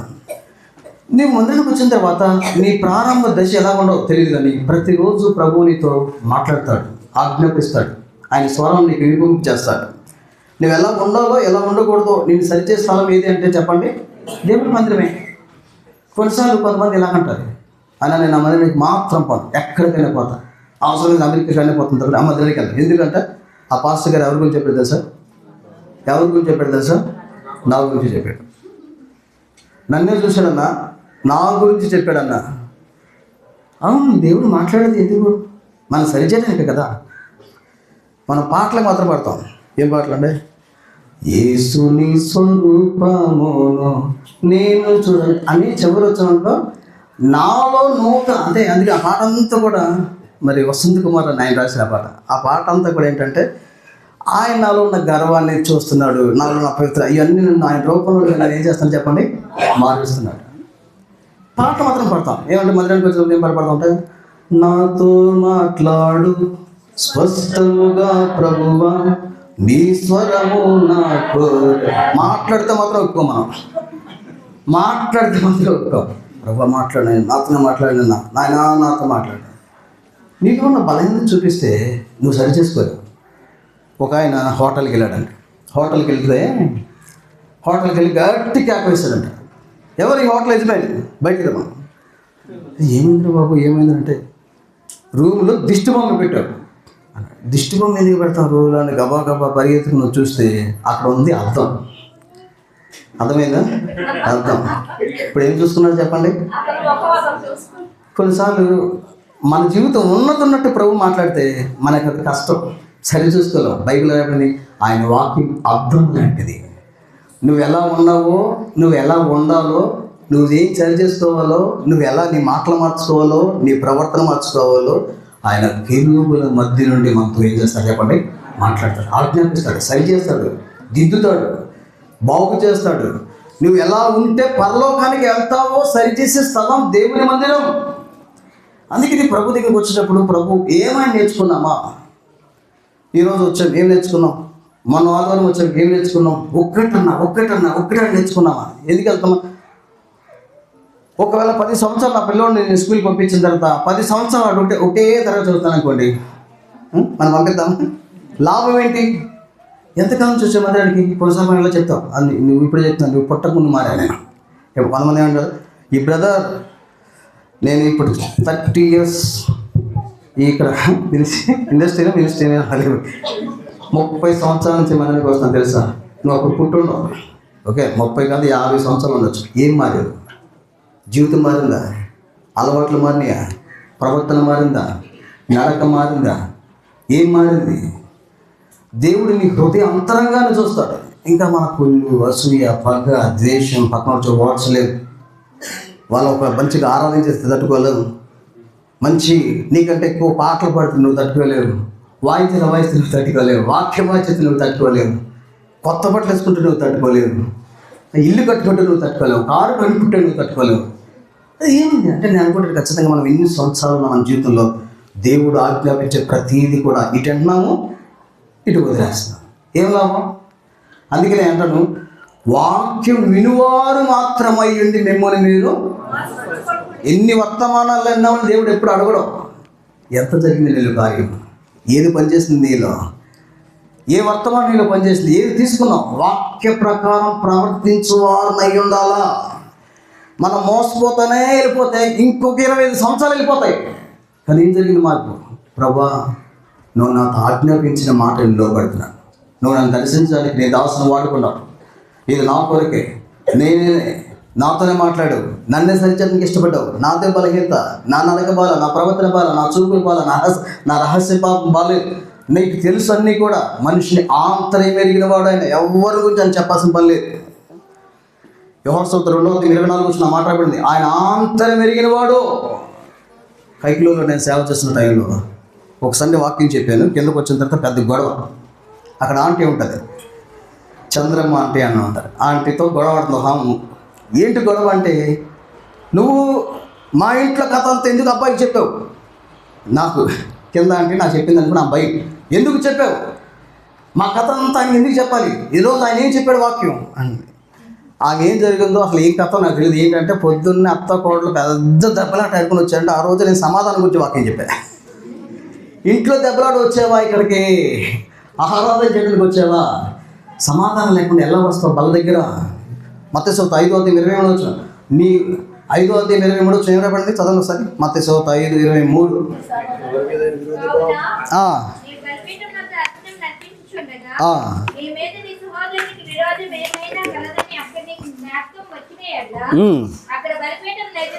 బలిపీఠం ఎదుటనే నీ అర్పణము విడిచిపెట్టి మొదట వెళ్ళి ఏం పడాలి చెప్పండి? సమాధానం పడాలి. అది చెప్పి ఆ రోజు వాక్యం. కిందకు వచ్చిన తర్వాత పెద్ద గొడవ ఆంటీతో. ఆమె కూడా లేదు ప్రభు, మహిళకి వెళ్ళిపోయేది. ఇప్పుడు నేను ఎందుకు ఈ మాట చెప్తున్నానంటే, కిందకు వచ్చిన తర్వాత ఆంటీతో అడిగి, అయ్యా పొద్దున్న 6 నాకు ఫోన్ చేసింది, ఇంట్లో పెద్ద గొడవ జరిగిందని చెప్పింది, అది నీకు చెప్పేసానేమో, నువ్వు అందుకే సమాధానం గురించి ఈరోజు చెప్పేవేమో, అందుకే గొడవ అవుతుందని చెప్పి. ప్రభుకి నీ సంగతి అంతా తెలుసండి, నువ్వు ఎటువంటి పరిస్థితులు వచ్చారో తెలుసు ఆయనకి. నేను అందుకే అన్నాను, ప్రభు మనతో మాట్లాడే స్థలం, ప్రభు మన బలహీనత చూపించే స్థలం, ప్రభు మనం సరిచేసే స్థలం, ప్రభుని ఎలా జీవించాలో తెలియజేసే స్థలం, అది దేవుని మందిరం కెరూబుల మధ్య నుంచి ఆయన నీకు ఆజ్ఞాపిస్తాడు. సో ఎంతకాలం ఈ 25 సంవత్సరాలు ప్రభు నీతో ఏం మాట్లాడాడు, ఏం సరి చేసుకున్నావు, ఎలా బాగుపడుతున్నావు, ఇది మనం అర్థం చేసుకోవాలి. సంవత్సరాలు గడిచిపోయినాయని కాదు, నువ్వు ఆయన ఆరాధిస్తున్నావా, నువ్వు ఆయన ఎందుకు నిజంగా ఆనందిస్తున్నావా, నువ్వు నిజమైన ఆత్మ సంబంధమైన అంత్యమైన ఆదరణ నువ్వు ఆయన దగ్గర పొందుకున్నావా, తర్వాత ఆయన ఆశీర్వాదాలు మనము పొందుకుంటున్నామా, ఈ విషయాలు అర్థం చేసుకోవాలి. కొంచెం ముందుకెళ్తాం. చూడండి, ఆ మందిరం దేవుడు మనకి ఎందుకు ఇచ్చాడంటే ఇది కూడా మనం అర్థం చేసుకోవాలి. దేవుని వాక్యం నుంచి సొలొమోను మందిరం కట్టిన తర్వాత మొదటి రాజుల గ్రంథం దయచేసి 8వ అధ్యాయం, దేవుని నివాస స్థలాన్ని దేవుడు ఎందుకు ఇచ్చాడో మనం చూస్తూ ఉన్నాం. రాజుల మొదటి గ్రంథం దయచేసి 8వ అధ్యాయం 5వ వచనం చదవండి. రాజైన సొలొమోను అతని ఎదుకు కూడి వచ్చి ఇశ్రాయేలుకు సమాజకులందరూ మనస్సు ముందర నిలవబడి లెక్కింపు సఖ్యము కానీ గొర్రెలను ఎడ్లను బలిగా అర్పించేటారు. దేవుని మందిరం ఎందుకు అంటే ఆనందింప చేయడానికి, దేవుని మందిరం ఎందుకంటే ఆరాధించడానికి, దేవుని మందిరం ఎందుకంటే ఆదరించడానికి, దేవుని మందిరం ఎందుకంటే ఆశీర్వదించడానికి, దేవుని మందిరం ఎందుకంటే ఆజ్ఞాపించడానికి, దేవుని మందిరం ఎందుకంటే 6వది అర్పించుకోవటానికి. ఎందుకు తెలుసా దేవుని మందిరం? నువ్వు నీ దేవుడికి ఏమైనా చేయాలి అని కొన్నిసార్లు అనిపిస్తావు. అబ్బా ప్రభువా నాయన నువ్వు పరలోకం నుంచి దిగి వచ్చాను ఆయన, ఆకాశాలు పట్టజాలు దేవుడు ఆయన, ఈ లోకానికి వచ్చాడు ఆయన, శిలువ మీద ఆఖరి రక్త పట్టు వరకు కూడా నువ్వు రక్తం కాచావు ఆయన, నాన్న నీకు ఏమవులేదు ఆయన, కొటాను కూడా స్తోత్రాలు ప్రభు అంటారు కొంతమంది. వాళ్ళకి ఏ ఖర్చు లేదుగా, ఏమైనా ఉందంటే ఖర్చు. మనం దేవుడి కోసం ఏమైనా చేయాలంటే, దేవుడికి మనం ఏమైనా ఇవ్వాలంటే, నీ కృతజ్ఞత నువ్వు ఏదైనా చేయాలంటే, ఈ భూమిలో ఒక స్థలం ఉంది, ఏది తెలుసు అది దేవాలయం. నీకు కలిగింది నువ్వు దేవుడికి ఇవ్వాలి. ముందు ఏమర్పించుకోవాలంటే అన్నిటికంటే నీ హృదయం, తర్వాత ఏమర్పించుకోవాలంటే నీ శరీరం. బైబిల్ రాయబడింది కదా, రోమిలికి రాసిన పత్రిక 12:1 సజీవ యాగముగా నీ శరీరంలో ఆయనకు. మనం అందరం ఎందుకు పని చేయట్లేదంటే, మనం సజీవ యాగంగా మన శరీరానికి సమర్పించుకోవటం అనేది లేదు.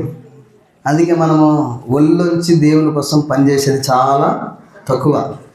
అప్పుడు రోజులు ఎన్నో, వాళ్ళెంతో ఉద్యోగస్తులైన హెబ్రోన్లో ప్రారంభ దినాల్లో వాళ్ళ స్థితిగతులను చూడుకోకుండా వారి దేవుని ఇంటిలో బాత్రూమ్లు కడిగారు, ఆ పరిచయం చేశారు, ఈ పరిచయం చేశారు, అన్నీ మనం చెప్పుకోవడానికి హిస్టరీ ఉన్నట్టు.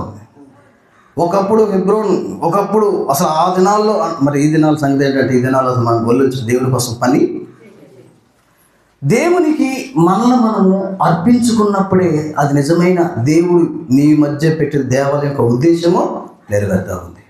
సో ఇంకొంచెం ముందుకెళ్తే, దేవుడు మమ్మల్ని ఆశీర్వదించాలంటారు, కానీ కనీసం దేవుడికి ఇవ్వాల్సిన విషయాల్లో కూడా, దేవుడికి ఇవ్వాల్సిన భాగం విషయాలు కూడా దొంగలు. ఇంకేమి ఇస్తాం మనం దేవుడికి? అందుకే నేను చెప్పాను కదా, దావీదు దేవుడికి ఏమి ఇచ్చాడంటే, చూసాం కదా దినవృత్తాంతాల, దయచేసి చూడండి, దినవృత్తాంతాల మొదటి గ్రంథం 22వ అధ్యాయం. దినవృత్తాంతాల మొదటి గ్రంథం 22వ అధ్యాయం 14 దావీదు,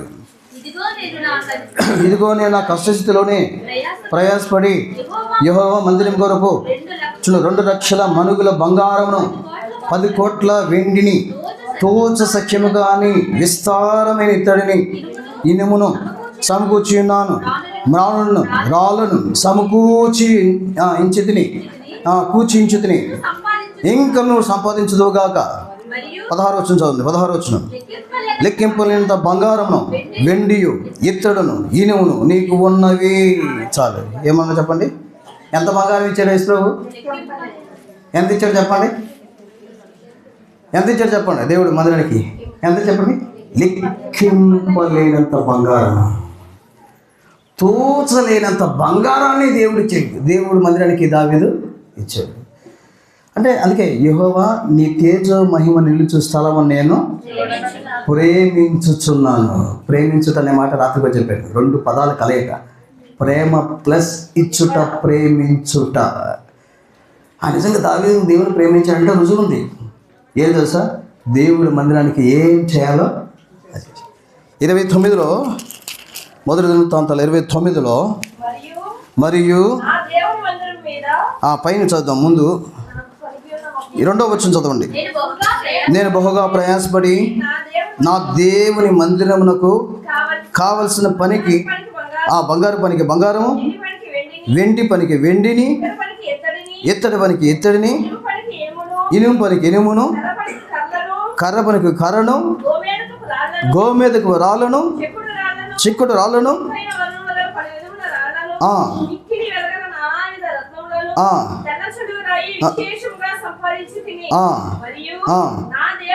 నా దేవుని మందిరం మీద నాకు కలిగి ఉన్న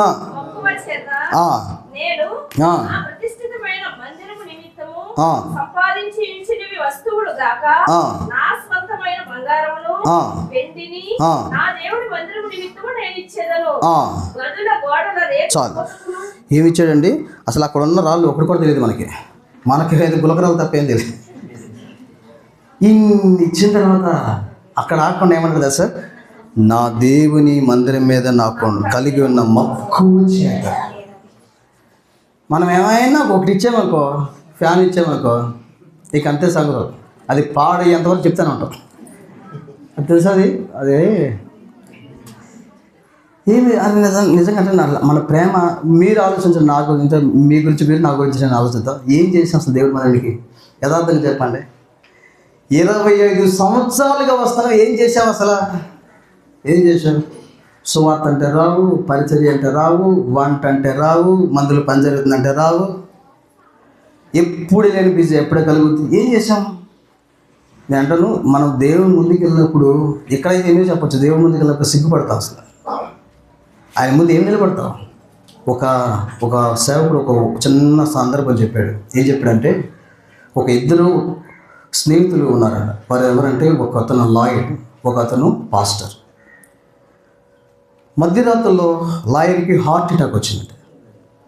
ఇక అర్జెంటుగా నా స్నేహితుడు పలానా ఆయన పిలవనంటే గబగబాగా పిలిస్తే వణికిపోతున్నాడు ఆ లాయర్. అప్పుడు ఈ పాస్టర్ గారు అడుగుతున్నాడు, ఎందుకు వణుకుతున్నావు? నువ్వు రక్షణ పొందిన వ్యక్తివు కదా, ఎందుకు వణుకుతున్నావు అంటే, తెలుసు. ఆయన వణికిపోతున్నాడు, భయంతో వణికిపోతున్నాడు. ఎందుకు వణుకుతున్నావయ్యా? నువ్వు కలుసుకునేది సర్వోన్నతుడైన దేవుడిని కదా. ఆయన తెలుసు. మరి ఎందుకు వణుకుతాను అంటే, అప్పుడు ఆయన చెప్పాడంట లాయరు, నేను ఆస్తి సంపాదించా, పేర్లు సంపాదించా, చాలా నా కుటుంబాన్ని ఎంతో ఉన్నతమైన స్థాయిలో నా బిడ్డలను చదివించాను, వాళ్ళు అమెరికాలో జాబ్ చేస్తున్నారు, అన్నీ బాగానే ఉన్నాయి. కానీ రాత్రి చనిపోతే నా దైవం నేను కాని హస్తాలతో కలుసుకుంటా, దేవుడి కోసం నేను ఏమీ చేయలేదు. నువ్వైతే ఇక్కడ పేరు సంపాదించలేదు, ఆస్తి సంపాదించలేదు, ఇక ఏమీ లేదు, కానీ అనేకమైన ఆత్మలు పౌలు చెప్పినట్టు ఎదుగో నా అతిశయ కిరీటం అని ఫిలిప్పీ సంఘం, తెస్సలోనిక సంఘం చెప్పినట్టు చెప్పడానికి ఎంతమంది ఉన్నారు? ప్రభు నన్ను అడిగితే నువ్వేం చేసావు భూమి మీద నా కొరకు అంటే నేను చెప్పడానికి నాకేం లేదు, ఖాళీ హస్తాలతో వెళ్తున్నా, అది నా బాధ అన్నాడు. ఇప్పుడు నా ప్రశ్న ఏంటంటే, మనం అందరం ఈ లోకం వదిలి వెళ్ళిపోవాలి, ఒకరి ముందు ఒకరి వెనక అంతే. ఎవరు ఇక్కడ ఉంటారు చెప్పండి? నమ్మవద్దు ఈ మాయ లోకం నమ్మవద్దు, ఇదంతా మాయ, నీదే కానీ నీది కాదు, నీ ఇల్లే నీది కాదు, నీ బండే నీది కాదు, నీ భార్య కాదు, నీ బిడ్డలే, అందరూ వదిలి వెళ్ళిపోవాలి. ఆఖరి దినం ఒక దినం వచ్చిన తర్వాత ఎవ్వరూ ఏమీ ఆపలేదు. కానీ ప్రభువుని ఎదుర్కొంటే ఏం చెప్తావు? 25 సంవత్సరాలు నెలమరలో సియోను నేను పెట్టాను, నా కొరకు ఏం చేసామని ప్రభు ఒక్క ప్రశ్న అడిగితే ఏం చెప్తామని మనం? ఏం చేసామని పెద్ద సున్నా ఉందా మన దగ్గర? ఏమని చెప్పండి? ఏం చేసాం? 25 సంవత్సరాలు ఏం చేసావు ప్రభు కోసం? ఏమి సమర్పణ? అందుకేమన్నాడు? ఇప్పటికీ మీరు శాపగ్రస్తులై ఉన్నారు. ఎందుకు అంటే, మలాకి గ్రంథం దయచేసి ఈ మాట చూస్తాం, త్వరగా ఇంకా ముగిస్తాం, ఒక 5 నిమిషాల్లో.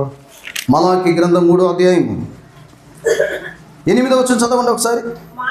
మానవుడు దేవుని యొద్ద దొంగిలునా? అయితే మీరు నా యొద్ద దొంగిలితిరి. దేని విషయంలో? చాలు. ప్రభు అన్నాడు, మానవుడు దేవుని యొక్క దొంగలించడం సాధ్యమేనా అంటే అస్సలు కాదు. దొంగతనం స్టేట్ బ్యాంక్లో దొరుకుతుంది, ఆ బ్యాంక్ ఈ బ్యాంక్లో దొరుకుతుంది, దేవుడి దగ్గర దొంగతనం ఎలా ఉంటుంది అంటే అప్పుడు ప్రభు అన్నాడు, లేదు మీరు దొంగలు అన్నాడు. అయ్యా మేము దొంగలేమేంటి అంటే అప్పుడు చెప్పారు, చూడండి చదవండి. అయితే మీరు నా యొద్ద దొంగిలితిరి. అయ్యా దేని విషయంలో? మేము నీ యొద్ద దొంగిలితమని మీరు అడుగుదురు. 10వ భాగమును ప్రతిష్టార్పణమును ఇయ్యక దొంగిలితిరి. నీ జనులందరూ నా యొద్ద దొంగిలుచునే ఉన్నారు, మీరు శాపగ్రస్తులు. ఎందుకు మన జీవితాలు ఆస్వాదించబడలేదు? అదే కారణం. దేవుడికి ఇవ్వాల్సిన భాగం, దేవుడికి ఇవ్వాల్సిన సమయం, దేవుడికి ఇవ్వాల్సిన బలం, దేవుడికి కేటాయించిన ఏది మన చేట్ల. ఇక్కడ కూడా దొంగలు ఉంటారు నాకు తెలిసి. వచ్చారా దొంగలు? గుర్తుపెట్టుకోండి, దేవుడికి ఇవ్వకుండా కనుక నువ్వు పెడితే అది ఏ రూట్లో వెళ్ళిపోతుందో తెలియదు. నువ్వు 10 రూపాయలు ఆపితే ఏమైపోతుంది తెలుసా? ఈ మధ్యకాలం రీసెంట్గా ఒకళ్ళు వాళ్ళు ఎక్కువ సంపాదిస్తున్నప్పుడు మరి దేవుని భాగం తెస్తున్నావా లేదని అడిగాడు నాతో. ఒక బ్రదర్ అడిగాడు. అప్పుడు వాళ్ళు ఏమన్నారంటే, అది నేను తీద్దాం అనుకున్న బాగా ఒప్పుకోవట్లేదురా అంత ఒక అది భార్య భర్త. నేను కూడా విన్నాను అన్నమాట. నేను చేద్దాం అనుకున్నా కానీ బావగారు ఒప్పుకోవట్లేదు. గట్టిగా వారం కూడా జరగలేదు. వార్త వచ్చింది నాకు. ఏం తెలుసా? ఫోన్ పోయిందంట. ఫోన్ 25,000 ఫోన్ పోయిందంట. సరే ఫోన్ పోతే పోయింది, అయ్యో పాపం. నాకే ఫోన్ చేశారు, ఫోన్ పోయిందంట, అయ్యో పాపం అంటే ఫోన్ కాదు, ఫోన్లో వాళ్ళు లాక్ కేసు కూడా మర్చిపోయారంట. ఫోన్లో ఉన్న 25,000 అకౌంట్లో డబ్బులు కూడా పోయాయంట. గట్టికి ఇస్తే 5,000 దేవుడికి ఇస్తే సరిపోయేది. ఇప్పుడు ఎంత అయింది చెప్పండి? అది ఏ వడ్డీ మనకు తెలియదు. మరి దేవుడితో ఆటలాడకూడదు, గుర్తుపెట్టుకోండి. దేవుడి రూపాయి నీ దగ్గర ఉంటుంది, నీకు శాపమే. దేవునికి చెందాల్సిన రూపాయి నీ దగ్గర ఉంటుంది, నీకు ఆశీర్వాదం ఎప్పటికీ కాదు. మనం ఏం చేస్తామంటే చిన్న దశమ భాగం అనుకోండి, నమ్మకంగా చేద్దాం. 1,00,000 రూపాయలు జీతం అనుకోండి, ఏం చేస్తాం తెలుసా? చేస్తామా చెప్పండి? ఆ దశమ భాగంలోనే వాళ్ళు 7 పిల్లలు అనుకో, అరే ఈ 100 నీకు, ఈ 100 నీకు కానుకలు మాట. ఇది కూడా దేవుడికి, అది కాదు అసలు, దేవుని భాగం వేరు, అది నీది కాదు అసలు, దాని మీద నీకు ఎక్కలేదు. బైబిల్ చెప్పింది. మళ్ళీ ఇప్పుడు చెప్పే టైం కాదు. ప్రతి మనిషి దేవుడికి ఇవ్వాల్సిన 7 భాగాలు ఉన్నాయి. నన్ను కలవండి, నేను చెప్తాను ఏ భాగాలు ఏంటో. ఇది వేరు, ఇది దేవుడికి ఇవ్వాల్సిన భాగం, ఇది వేరు. దేవుని భాగం కూడా దొంగలించి దొంగగా ఉండి దేవా దీవించంటే ఎలా దీవిస్తాడు? కాబట్టి నిన్ను అర్పించుకునే స్థలం భూమి మీద ఏదంటే అది దేవుని మందిరం. ప్రభు ఏం చేయాలి? నీకు ఏమైనా చేయాలంటే ఈ భూమి మీద నువ్వు చేసే స్థలం. దేవుడికి ఏమైనా చేయాలంటే ఇక్కడే ప్రయాసపడు, ఇక్కడే కష్టపడు, ఇక్కడ చేయి. ఇది దాటిన తర్వాత నువ్వు చేయటం అంటే ఏమీ లేదు. పరలోకంలో ఏముంటుంది చెప్పండి? అక్కడ ఏం లేదు. దేవుని ఆరాధించడం నాకు ఇంకేముండదు. చివరిగా దేవుని మందిరం ఎందుకు? ఈ మాట చూస్తాం. 2 రాజుల 1 దయచేసి 8వ కూడా మనకు ప్రార్థన.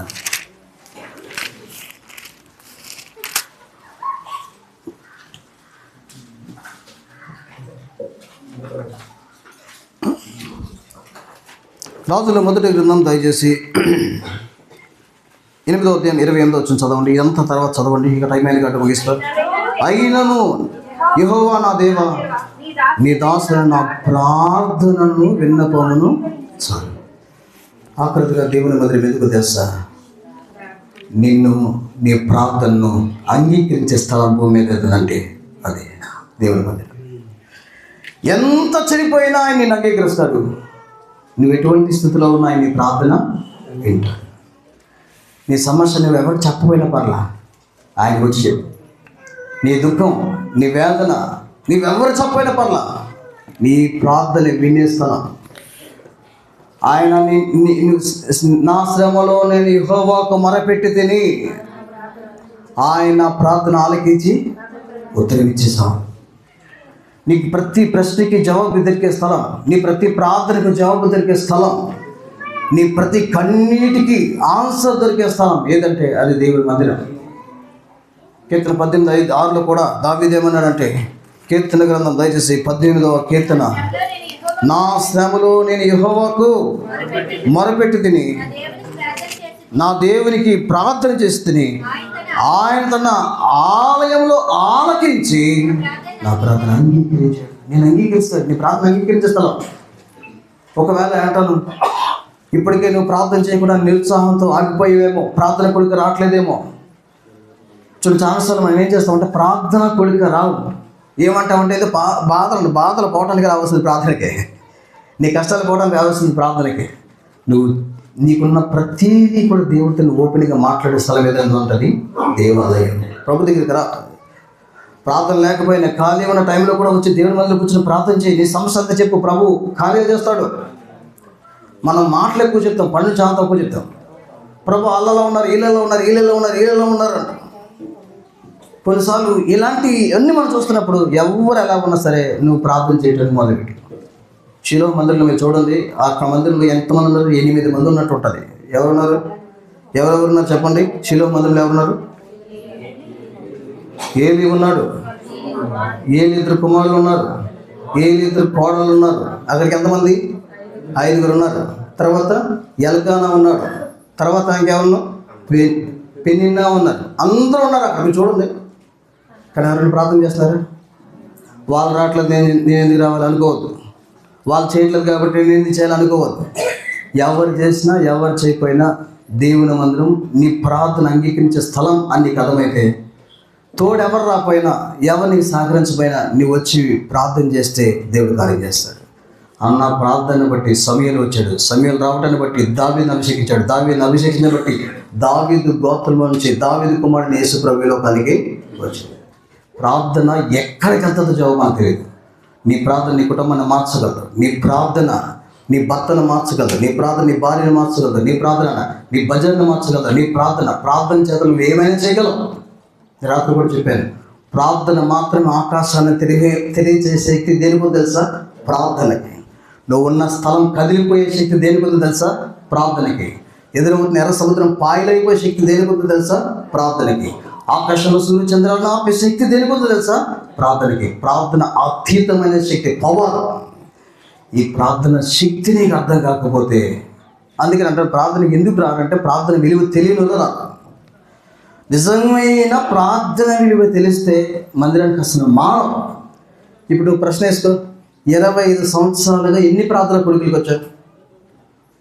నేను కొన్ని స్థలాల్లో నన్ను సేవ చేశాను. అక్కడ ఒక్క సంఘ పెద్ద కూడా ప్రార్థన కొడుకు రాదు. ఓపెన్గా చెప్పాను లాస్ట్లో నేను. ప్రార్థన కొడుకి మనమే రాకపోతే మన పిల్లలు ఏమొస్తారు? మనమే లేట్కి వెళ్తాం. కూడా పల్లె వాళ్ళు ఏమనుకుంటారు, ఓహో ఆదివారం అయితే 11:30కి వెళ్ళాలన్నమాట. ఎందుకు? మా అమ్మ 11:30కి బయలుదేరుతుంది. ప్రార్థన కూడా అయితే ఎగ్గొట్టవచ్చు మాట, పిక్నిక్ వెళ్ళొచ్చు. ఎందుకు? మా నాన్న బండి వేసుకుని సూపర్ బజార్ తీసుకెళ్ళాడు అంటే వాళ్ళు అది నేర్పేస్తున్నావు. వాళ్ళ చిన్న హృదయాల్లో నువ్వు నడుచుకునే విధానం వాళ్ళని తప్పుడు ద్రోవ నడిపించేస్తుంది. నేను అందుకంటాను ప్రార్థన కూడా ఇక మానవద్దు. అపొస్తలులు 12:5 ఇలా అర్థం చేసుకోండి. సంఘం అయితే అత్యాసక్తితో, అందరు కాదు, సంఘం అయితేనే ప్రార్థనకి ఉంటావు. నువ్వు ప్రార్థన చేయట్లేదంటే ఎవరు కాదు చెప్పండి? సంఘం కాదు. అందుకే ఎక్కడ 2-3 కూడి నా నామమున ప్రార్థన చేస్తారో వారి మధ్య నేను నివసిస్తాను. కాబట్టి దేవుని నివాస స్థలం, ఎందుకంటే నీ ప్రార్థన ఆలోచించేస్తాను. ఒక నిమిషం కళ్ళు మూసుకొని ప్రార్థన చేస్తాను. 25 సంవత్సరాలు అయిపోయింది. వార్షికోత్సవ కొడుకులు జరుగుతున్నాయి. నేను వచ్చాను, మధ్యాహ్నం ఉన్నావు, రాత్రి ఉన్నాను, ఉదయకాలం ఉన్నావు, ఇప్పుడు విన్నావు. సంతోషం పూర్తిగా అయిపోతే భోజనం చేసుకుని వెళ్తాం. అయితే ఏ తీర్మానంతో ఇక్కడి నుంచి వెళ్తున్నావు ఒక్కసారి ఆలోచించు. ఒకేసారి మనం ఆలోచిస్తాం. ఒక్క నిమిషం దయచేసి ప్రతి ఒక్కరు కలవసుకోండి. ఎవరు కలితారు? ప్రభువా, దేవుని నివాస స్థలం అని మాతో మాట్లాడుతున్నారు. ఆ స్థలం ఎందుకు నాకు ఇచ్చేవో కూడా మాట్లాడేవు. ఆనందింప చెయ్యాలని 25 సంవత్సరాలు ఎదురు చూస్తున్నావు. కానీ నేను పాపాన్ని బట్టి పాపం వదలేదు నా జీవితంలో. ఎవరు తీసివేయలేని సంతోషం, నిత్య సుఖములు ఆయన సన్నిధిలో ఉన్నాయని వాక్యం చెప్తుంది. కానీ నా సంతోషం దగ్గర రాదు. ఇంకా నా హృదయం పాపంతో నింపబడింది. దుఃఖం, కన్నీరు, వేదన, ప్రశ్నలు, కలవరం, ఆందోళన, ఆవేదన, అసూయ, ద్వేషం, ఈ నా హృదయం అంతా నిలబడింది. ప్రభువా, నువ్వు నన్ను ఆనందం చేస్తావంట. నా దుఃఖాన్ని ఎగరగొట్టే వ్యక్తివి నువ్వేంట. బాధ తీసేసే దేవుడు, కన్నీరు తుడిచేసే దేవుడివి, నా హృదయాన్ని బలపరిచే దేవుడివి. ప్రభు, ఈ రాత్రి ఈ మధ్యాహ్నంతో మాట్లాడుతున్నాను. ఒకసారి ఆలోచించు. ప్రభుతో నువ్వు చెప్పు, ప్రభువా నన్ను ఆనందింపచేయి, నీ సన్నిధి చేత ఆనందింపచేయి, నీ వాక్యం చేత ఆనందింపచేయి, నీ యొక్క మందిరం యొక్క సమృద్ధి చేత ఆనందింపచేయి. నీ ఆనంద ప్రవాహంలో నేను తాగాలని కోరుతున్నాను. 25 సంవత్సరాలు నేను పొందుకోలే. ప్రభుని ఆరాధించేస్తాను. ప్రభుతో చెప్పు, ప్రభా ఇప్పటికీ నేను ఎన్నోసార్లు ఆరాధన ఇస్తే ఆరాధించే ఆధిక్యత, ఆరాధన ఆశీర్వాదాలను పొందుకోలేకపోయాను. ఆరాధనలో విజయం ఉంది. ఆరాధించి నీ జీవితాన్ని కనుక దేవుడికి సమర్పించుకోగలిగితే దేవుడి జీవితంలో చేసే కార్యాలు బలమైన, ఘనమైన, గొప్పవి, ఆశ్చర్యకరమైనవి. కాబట్టి ప్రభుత్వం చెప్పు, ప్రభా 25 సంవత్సరాలైంది నేను నిన్ను ఆరాధించలేకపోతున్నాను, నోరు ఎక్కలేకపోతున్నాను. దావీదు పాపం చేసిన తర్వాత 51వ కీర్తన చూస్తే తన నోరు దేవుని ఆరాధించలేకపోయేది. ఎంతకాలమైన ఆరాధన చేసి, ఎంతకాలమైన నీ హృదయార్పణ దేవునికి అర్పించి, ఎంతకాలమైన ఆయన స్తుతించి, ఎంతకాలమైన ఆయన్ని గణపరిచి, ఎంతకాలమైన ఆయన్ని కీర్తించి, ఎన్ని కార్యాలు చేశాడు, ఎన్ని అద్భుతాలు చేశాడు, ఎన్ని మేలు చేశాడు నీ జీవితంలో. నీ కుటుంబం పట్ల ఎన్ని మేలు చేశాడు, నీకు వ్యక్తిగతంగా ఎన్ని మేలు చేశాడు, నీ సంఘానికి ఎన్ని మేలు చేశాడు. ఎక్కడ ఆరాధించినావు? ప్రభువా నన్ను అంగీకరించే స్థలం అంట, నా అక్కడికి ఇచ్చే స్థలం అంట, నన్ను ఆదుకునే స్థలం అంట, నన్ను సరి చేసే స్థలం అంట, నన్ను ఆశీర్వదించే స్థలం అంట. ప్రభా యథార్థంగా నీ దగ్గరికి వస్తున్నాను. 25 సంవత్సరాలుగా నువ్వు ఏ ఉద్దేశంతో నా మధ్య మందిరం పెట్టావో నేను దాన్ని గ్రహించలేకపోయాను. ఈ మధ్యాహ్నంతో మాట్లాడుతున్నాను. నా జీవితాన్ని సమర్పించడానికి ఇష్టపడుతున్నాను. నేను నీకు అర్పించుకోలేని కారణాన్ని బట్టే నా జీవితంలో ఆశీర్వాదం నేను చూడలేకపోతున్నాను. అర్థమైంది ప్రభా, ఈ దినం నుంచి నీ మందిరం నేను విడిచిపెట్టాను. ఇశ్రాయేలు తీర్మానం చేసిన మా దేవుని మందిరం నేను విడిచిపెట్టాను. ఎటువంటి పరిస్థితి అయినా ఏమైనా కానీ ఆయన ఈ మందిరం నేను విడిచిపెట్టాను. నా జీవితంలో 25 సంవత్సరాలుగా ఈ మందిరం నా మందిరం పెట్టినందుకు గాను నేను స్తుతిస్తాను.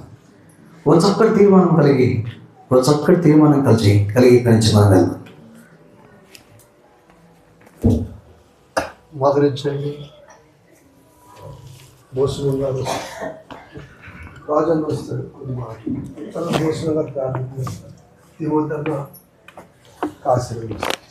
2 నిమిషాలు రాజన్నకు ప్రకటన చేస్తాం.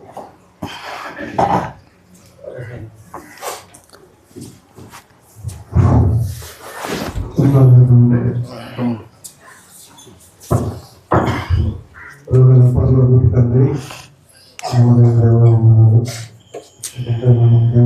రాస్తున్నారు మందిరం గమనించారు.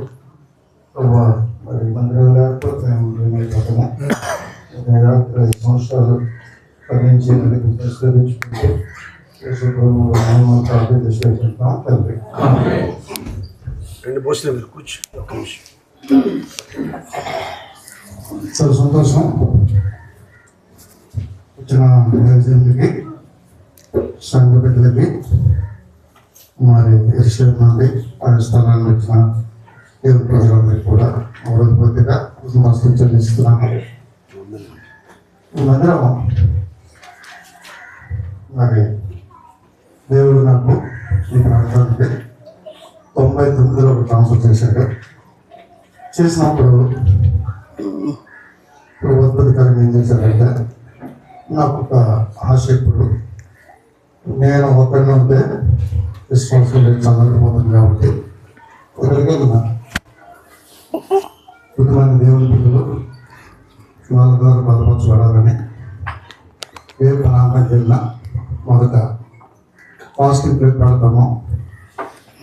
ఫస్ట్ పాజిటివ్ ప్లేట్లో వైజాగ్ నుండి రాయనికి వచ్చారు. వచ్చిన తర్వాత మరి ఆయన వచ్చినప్పుడు 10 గంటలకు వస్తాడు.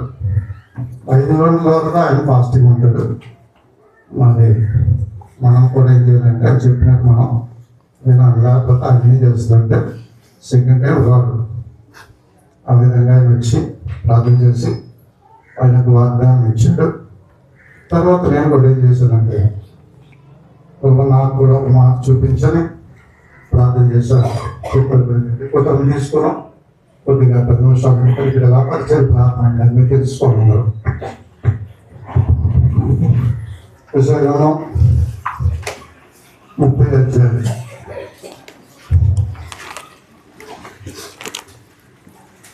అధ్యాయం 16 మాట చదవండి. 20-16 ప్రభు యెహోవా ఎలాగ సెలవిస్తున్నాడు, సీయోనులో పునాదిగా రాతిని వేసిన వాడును నేనే. అది పరిశోధింపబడిన రాయి, అమూల్యమైన తలరాయి, బహు స్థిరమైన పునాది అయిన మూలరాయి ఉన్నది. విశ్వించేవాడు కలవరపడడు. దేవుడి వాక్యంలో నాతో మాట్లాడినప్పుడు అసలు ఇక్కడ వరకు రావడానికి కారణాలు ఏంటంటే, ఫస్ట్ మేము పోలీస్ వర్క్స్లో స్టార్ట్ చేసాము. ఎందుకంటే నేను నాకు అప్పుడు ఇక్కడ పోలీస్ కోర్స్ ఉండేది. అక్కడ నుండి ఒకసారి ఆన్లైన్ పెట్టాము. పెట్టినప్పుడు 2 పార్ట్స్ అక్కడ నాకు ఎప్పుడు పేరు పెట్టిన స్టాఫ్ మాత్రం కోఆపరేట్ చేసాం. ఆ రోజు ఎలాగన్నారంటే, సార్ ఒక నిద్ర లేదు సార్ అన్నాను. మీకు నిద్ర లేదు, మీకు అర్థం కదా చుట్టూ ఏంటన్నా కానీ నేను ఎందుకు పెట్టాలని ఆ రోజు మాకు చేయలేదండి. ఎందుకంటే మనము కొంత ఉండే పరిస్థితులు బట్టి ఉంటుంది. అంత తప్పించి ఆరు చెడ్డలు ఈ చెడ్డలు అది పద్ధతి కాదు. మనము దేవుని ప్రజలుగా మనం కొద్ది చాలాదిగా ఉండి మరి తీసుకుని నేను మాట్లాడుతుంది గురువు గారు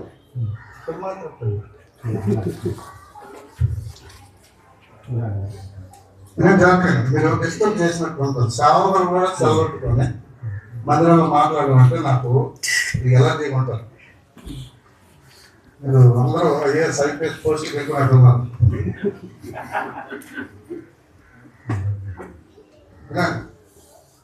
నేను టాపిక్ మారిపోతుంది. మీరు మాట్లాడుతున్నాను ఏం చెప్పాను కొంచెం చెప్పండి మర్చిపోయి. ఆ తర్వాత ఇదిగోండి మధ్యలో నేను ఉన్నారు సేవకులు స్టీఫెన్ పాల్ గారిని నిలబడిపోయినాం సార్. నిలబడు పర్వాలేదు. ఈయన తిమోతన్న గారి దగ్గర రక్షింపబడ్డాడు. రూపం గారి దగ్గర వాక్యం. ఈయన అలాగ తిరిగి రకరకాల జాబ్స్ చేసి లాస్ట్కి ఈయన కూడా పరిచయం ప్రారంభించాడు. ఒకరి దగ్గర ఉండేవాడు పరిచయకి. అప్పుడు అది మంచి సాక్ష్యం ఉంది. ఆ సాక్ష్యం వల్ల ఈయన ఒక ఉంచలేదు. తిప్పి చేస్తాను సలహా ఇచ్చినట్టుంటే ఆయన వాక్యం ఇచ్చాడు కాబట్టి స్వయంగా ప్రార్థన చేసుకొని పరిచయం ప్రారంభించు. దేవుడు నిన్న దీవిస్తారంటే ఇప్పుడు 3-4 మందిలో వచ్చాడు. ఎందుకు వచ్చాడమ్మా అర్థమవుతుందా? ఆయనకి నేను సలహా చేశాను, బాబు మాకు స్థలం లేదు దయచేసి మీరు హెల్ప్ చేయండి. ఆయన ఇచ్చి అలా ఎదురుగా రాసి బిల్లు కట్టారు. అక్కడ అవమాన్స్ ఉంది. ఆ స్థలం ఆవిడ చూపించింది. ఇది కళ్ళం. అప్పుడు అది ఉద్ధరిసి ఈ కళ్ళం దగ్గరికి వచ్చి ఇది మాకు కావాలి అంటే అప్పుడు అన్నది ఎవరు అన్నది అన్నది. ఆ తర్వాత ఏమైంది, ఒక 4 రోజులు వచ్చి ఒక పాప మీద వచ్చేది ఓ 3,000 మాకు ఎంతమ్మా 3,000. తర్వాత ఈ కళ్ళంలో మరి బంధాలు కళ్ళం నేను చూడలేదు. ఇక్కడ దేవుడు వాగ్దానం ఇచ్చి అప్పుడు అంటే ఇక్కడ ఆంజనేయుడు బొమ్మ పెట్టాలనుకుంటుంది. ఆ పొందుకు దానికి వెళ్ళి అడిగారు. అక్కడ చర్చ్ ఉంది. ఇక్కడ ఆంజనేయుడు బొమ్మ పెడితే బాగుంటుందంటే చర్చ్ ప్రాసెస్లో బొమ్మలు కరెక్ట్ చాలా అవుతుందా ఆంజనేయుడు చెప్పాకి.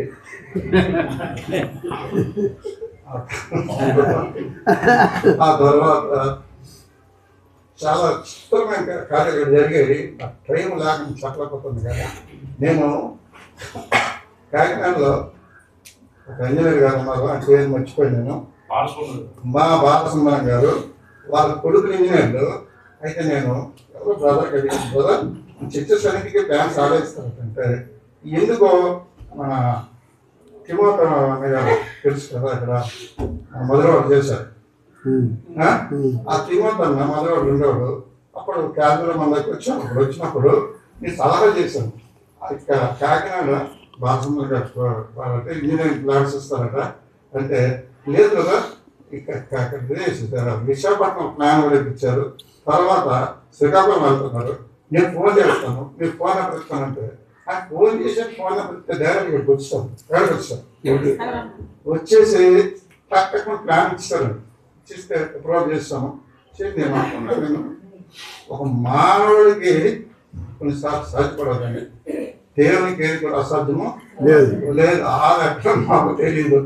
బాగా నేను చూడలేదు. అలాగే ప్లాన్స్ ఇస్తాను కూడా నాకు తెలియదు. ప్రార్థన వాళ్ళు చేస్తాం అంటే మరి ఎంత సంతోషం అంటే అది వచ్చి ప్లాన్ ఇచ్చిన తర్వాత మరి చాలా పరిస్థితులు వచ్చాయి. కానీ దేవుని మహాప్రొఫెట్ అంటే ఎక్కడ ఓడిపోలేదు. ఏడాదంటే అప్పుడు 6తో ప్రారంభించాం. 6 2 మానవుడు సంఖ్య 6తో ప్రారంభించింది. ఇది ప్రారంభించిన తర్వాత దేవుని మహాకృప ప్రభు ఎంత ఈ 10 సంవత్సరాల్లో ఒకటి నేను ఖచ్చితంగా చెప్తాను ఏంటంటే నేను కొంచెం మరి బయటకు వెళ్ళడానికి కష్టమైపోతుంది. ఎందుకు కష్టమైపోతుందంటే వాళ్ళకి ఏదో స్పెషల్ స్వీట్స్ పెట్టడం ఏది కూడా చెప్పడం కొద్దిగా కరుగ్గా ఉంటుంది, కానీ ఏంటి స్మూత్గా మాత్రం ఇక్కడ ఉండదు పరిస్థితులు. కానీ వాళ్ళు ఎందుకు ఎక్కిస్తుంటారు నాకే అర్థం కాదు. కళ్ళ కంటే నాకు అంటుంటారు అందులో ప్రశాంతంగా మాకు ఖర్చుకోవాలండి. ఏమైనా స్టేజ్ మీద మిగతా లెక్క ఏంటి కొంచెం ఇదైతే నేను పారిపోవాలన్నా నాకు తెలియని కళ్ళ కనిపిస్తుంది. నాకు అనిపించింది అంటే నాకు కనిపిస్తున్న ప్రభావైనా అయిపోయింది. జాగ్రత్తగానండి. 20 సంవత్సరాల్లో దేవుడు ఏ లోడ్ చేయలేదు. ఒకటి ఏ మీటింగ్ పెట్టినా నాకు మంచి ఆలోచన ఏంటంటే 1 month మా వాళ్ళకి ఏంటి 24 hours రౌండ్ ది క్లాక్ ఏంటంటే ప్రైజ్ పెడతాం ఏర్పడతానండి.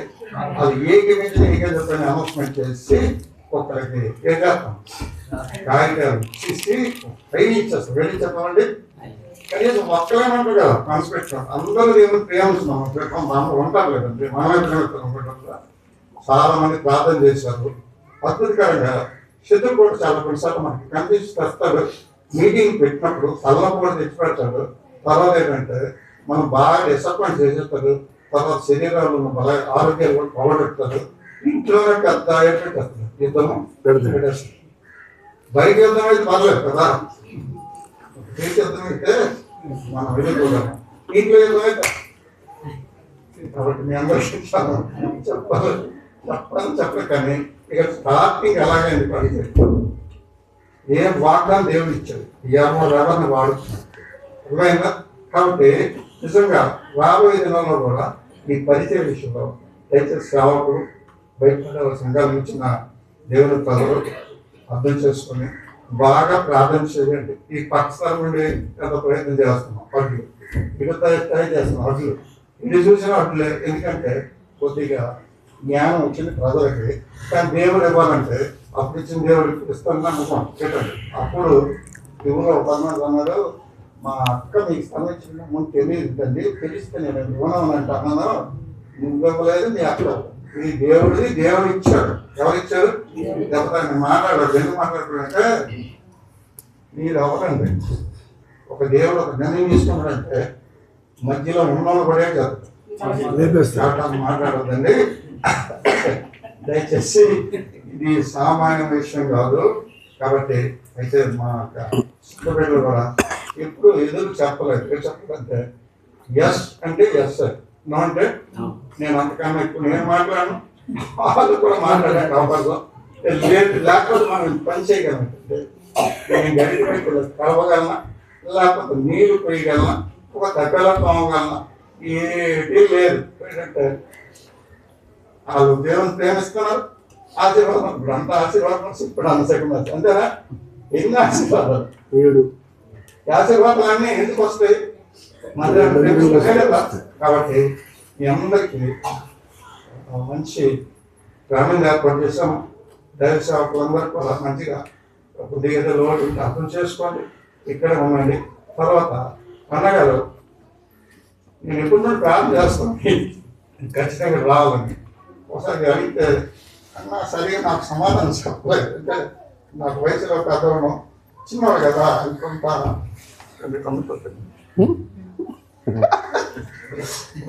పట్టుదల ఏంటంటే ఎందుకు రావడం ఈరోజు చెప్పలేదు. నేను చెప్తాను. నేను చాలా మంది అంటే మీరు నాకు చిన్నవాళ్ళని అర్థం చేసుకుని ఎందుకు అర్థం చేసిందంటే నాకు మీ అంత పరిమితమైన జ్ఞానం లేకపోయినా దేవుడు ఒకవేళ మీకు టాలెంట్స్ తక్కువ ఉన్నా కానీ నాకు ఎందుకో పిచ్చి ప్రాముఖ్యత అంటే దేవుని పని జరగడం ఒకటే నాకు ఆశ. దేవుని పని జరగడానికి ఎంతవరకు వెళ్తాను వేరేనే చేస్తాను. అదేనా ఎంతవరకు వెళ్ళమంటే వెళ్తాం. అది నేను కాంప్రమైజ్ సిస్టమ్ మాత్రం ఉండదు. ఎందుకు వస్తుందంటే ఆలోచన చేసి డబ్బులున్నాయా లేదా లెక్కలు ఇవి ఏమి ఉండవు. ఏమి లెక్కలేదు. మనము దేవుని కరెక్ట్ లెక్కలో ఉంటే ఆయన లెక్కలనే చూసుకుంటాం కరెక్ట్. కాబట్టి మరొక విషయం చెప్తానండి. ఇప్పుడు సేవ మీటింగ్ అవగానే 6వ గంటకి స్టార్ట్ చేస్తాం. ఎందుకంటే అందుకే నేను తెలియదు ఇక్కడ నుండి 6:30 పాట పూర్తి చేస్తాం. 8 గంటల వాక్యం వింటాం. కాబట్టి ఆశ కంపల్సరీగా ఇచ్చేది 6 అవరే మేము బయట దూరం వచ్చామండి. ఒకసారి అవకాశం ఉందంటే ఎస్పెషల్లీ ఈ సేవ గురించి బయట ఒక సేవ పెట్టకుండా ఇంకా బయట ఉన్నాను. అక్కడ ఏం చేస్తున్నాను పిల్లలు ఆయన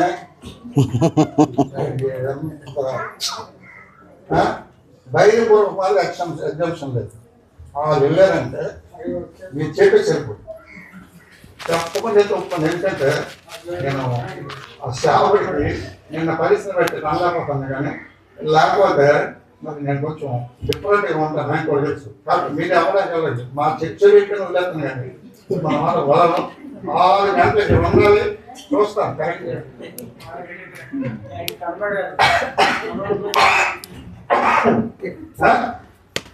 ఇది నాకు క్లోజ్ అవుతుంది కాబట్టి అందరూ మనస్ఫూర్తిగా ఉండండి. తర్వాత నైట్ కూడా మీకు దిండ ఏర్పాటు చేసి పంపిస్తాను.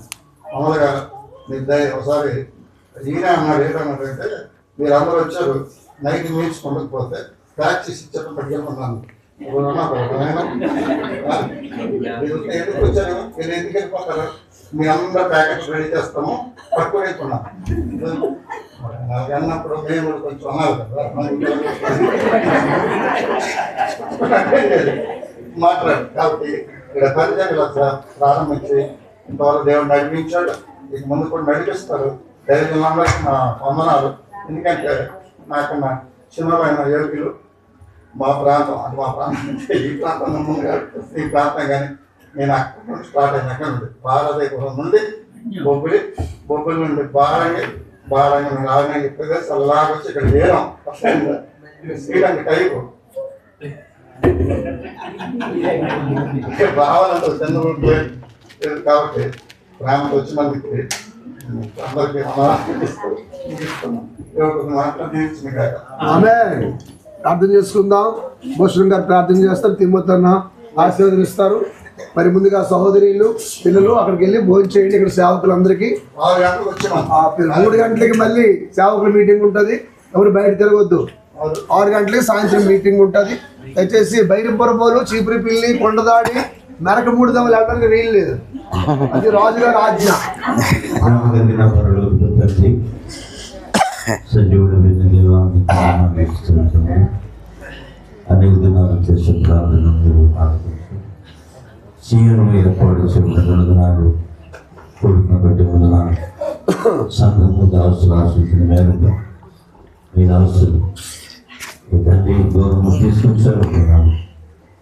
మీ దాసులు మీ నాన్నగా మీ ఆత్మ చేత నింపబడి మీరు పంపించిన ఆ యొక్క వర్తమానాన్ని ఇక్కడ విడుదల చేయడానికి మీ కృపను గ్రహించినందుకున్నాను. ఎంతమంది విన్నారు వాళ్ళు ఆత్మకార్యం జరిగించండి. ఇదేమో కూడా ఇటువంటి ఆశ్చర్యం సీఎంని ఎఫోడించడం ద్వారా కలిగిన చేస్తాను. దేవాన్ని తలప్పుడు చాలా గొప్పలు అందాన్ని పెట్టి వదనాలు. నా మటుకు నేను అనేక సార్లు నిర్లక్ష్యం జరిగినాను. దేవా క్షమించాను. ఇది నాన్న మీ దాసులు కూడా సేవకుల మీటర్లు రాత్రులు అందరి కొడుకులు కూడా దేవా వారి తండ్రి మీరు వాడుకోండి. అనేకుల జీవితంలో నూతన ఖాళీ తెచ్చాను.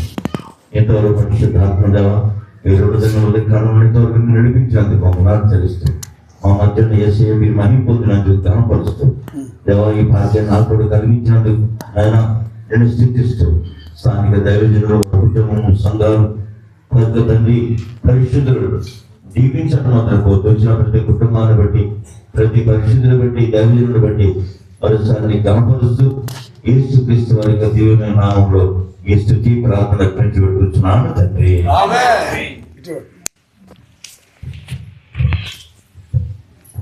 దేవుని ప్రేమయు కుమారుని యేసుక్రీస్తు కృపయు పరిశుద్ధాత్మ సహవాసము సన్నిధి 25 సంవత్సరాలు సీఎల ప్రార్థనలు స్థిరపరిచి బలపరిచి నా తండ్రి నిదాసు ద్వారా మాట్లాడిన స్తుతులు చెల్లించుకుంటూ నజరేయుని యేసు నామములో స్తుతించి ప్రార్థించడానికి వేడుకొచ్చున్నాను తండ్రి. దేవుని ప్రేమ కుమారుని యేసుక్రీస్తు కృప పరిశుద్ధాత్మ సన్నిధి మందిరానికి కుటుంబానికి సదా తోడుగా. ఆమేన్. క్రీస్తు ప్రభులో ప్రతిష్ఠాలమందు విజయోత్సాహముతో పొందు. క్రీస్తు ప్రభులో ప్రతిష్ఠాలమందు విజయోత్సాహముతో పొందు.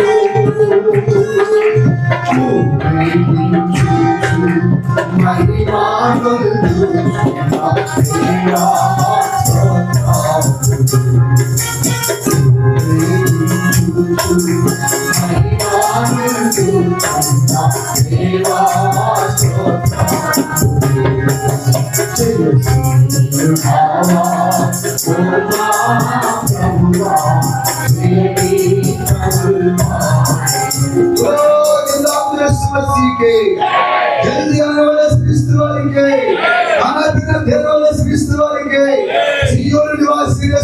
వారికి. హల్లెలూయా. అలా నుంచి వెళ్ళండి. అప్పుడు మీకు భోజనం ఏర్పాటు చేస్తారు. సేవకులు ఇక్కడ ఉంటారు. యూత్ అమ్మా చాలా స్పీడ్గా ఇస్తే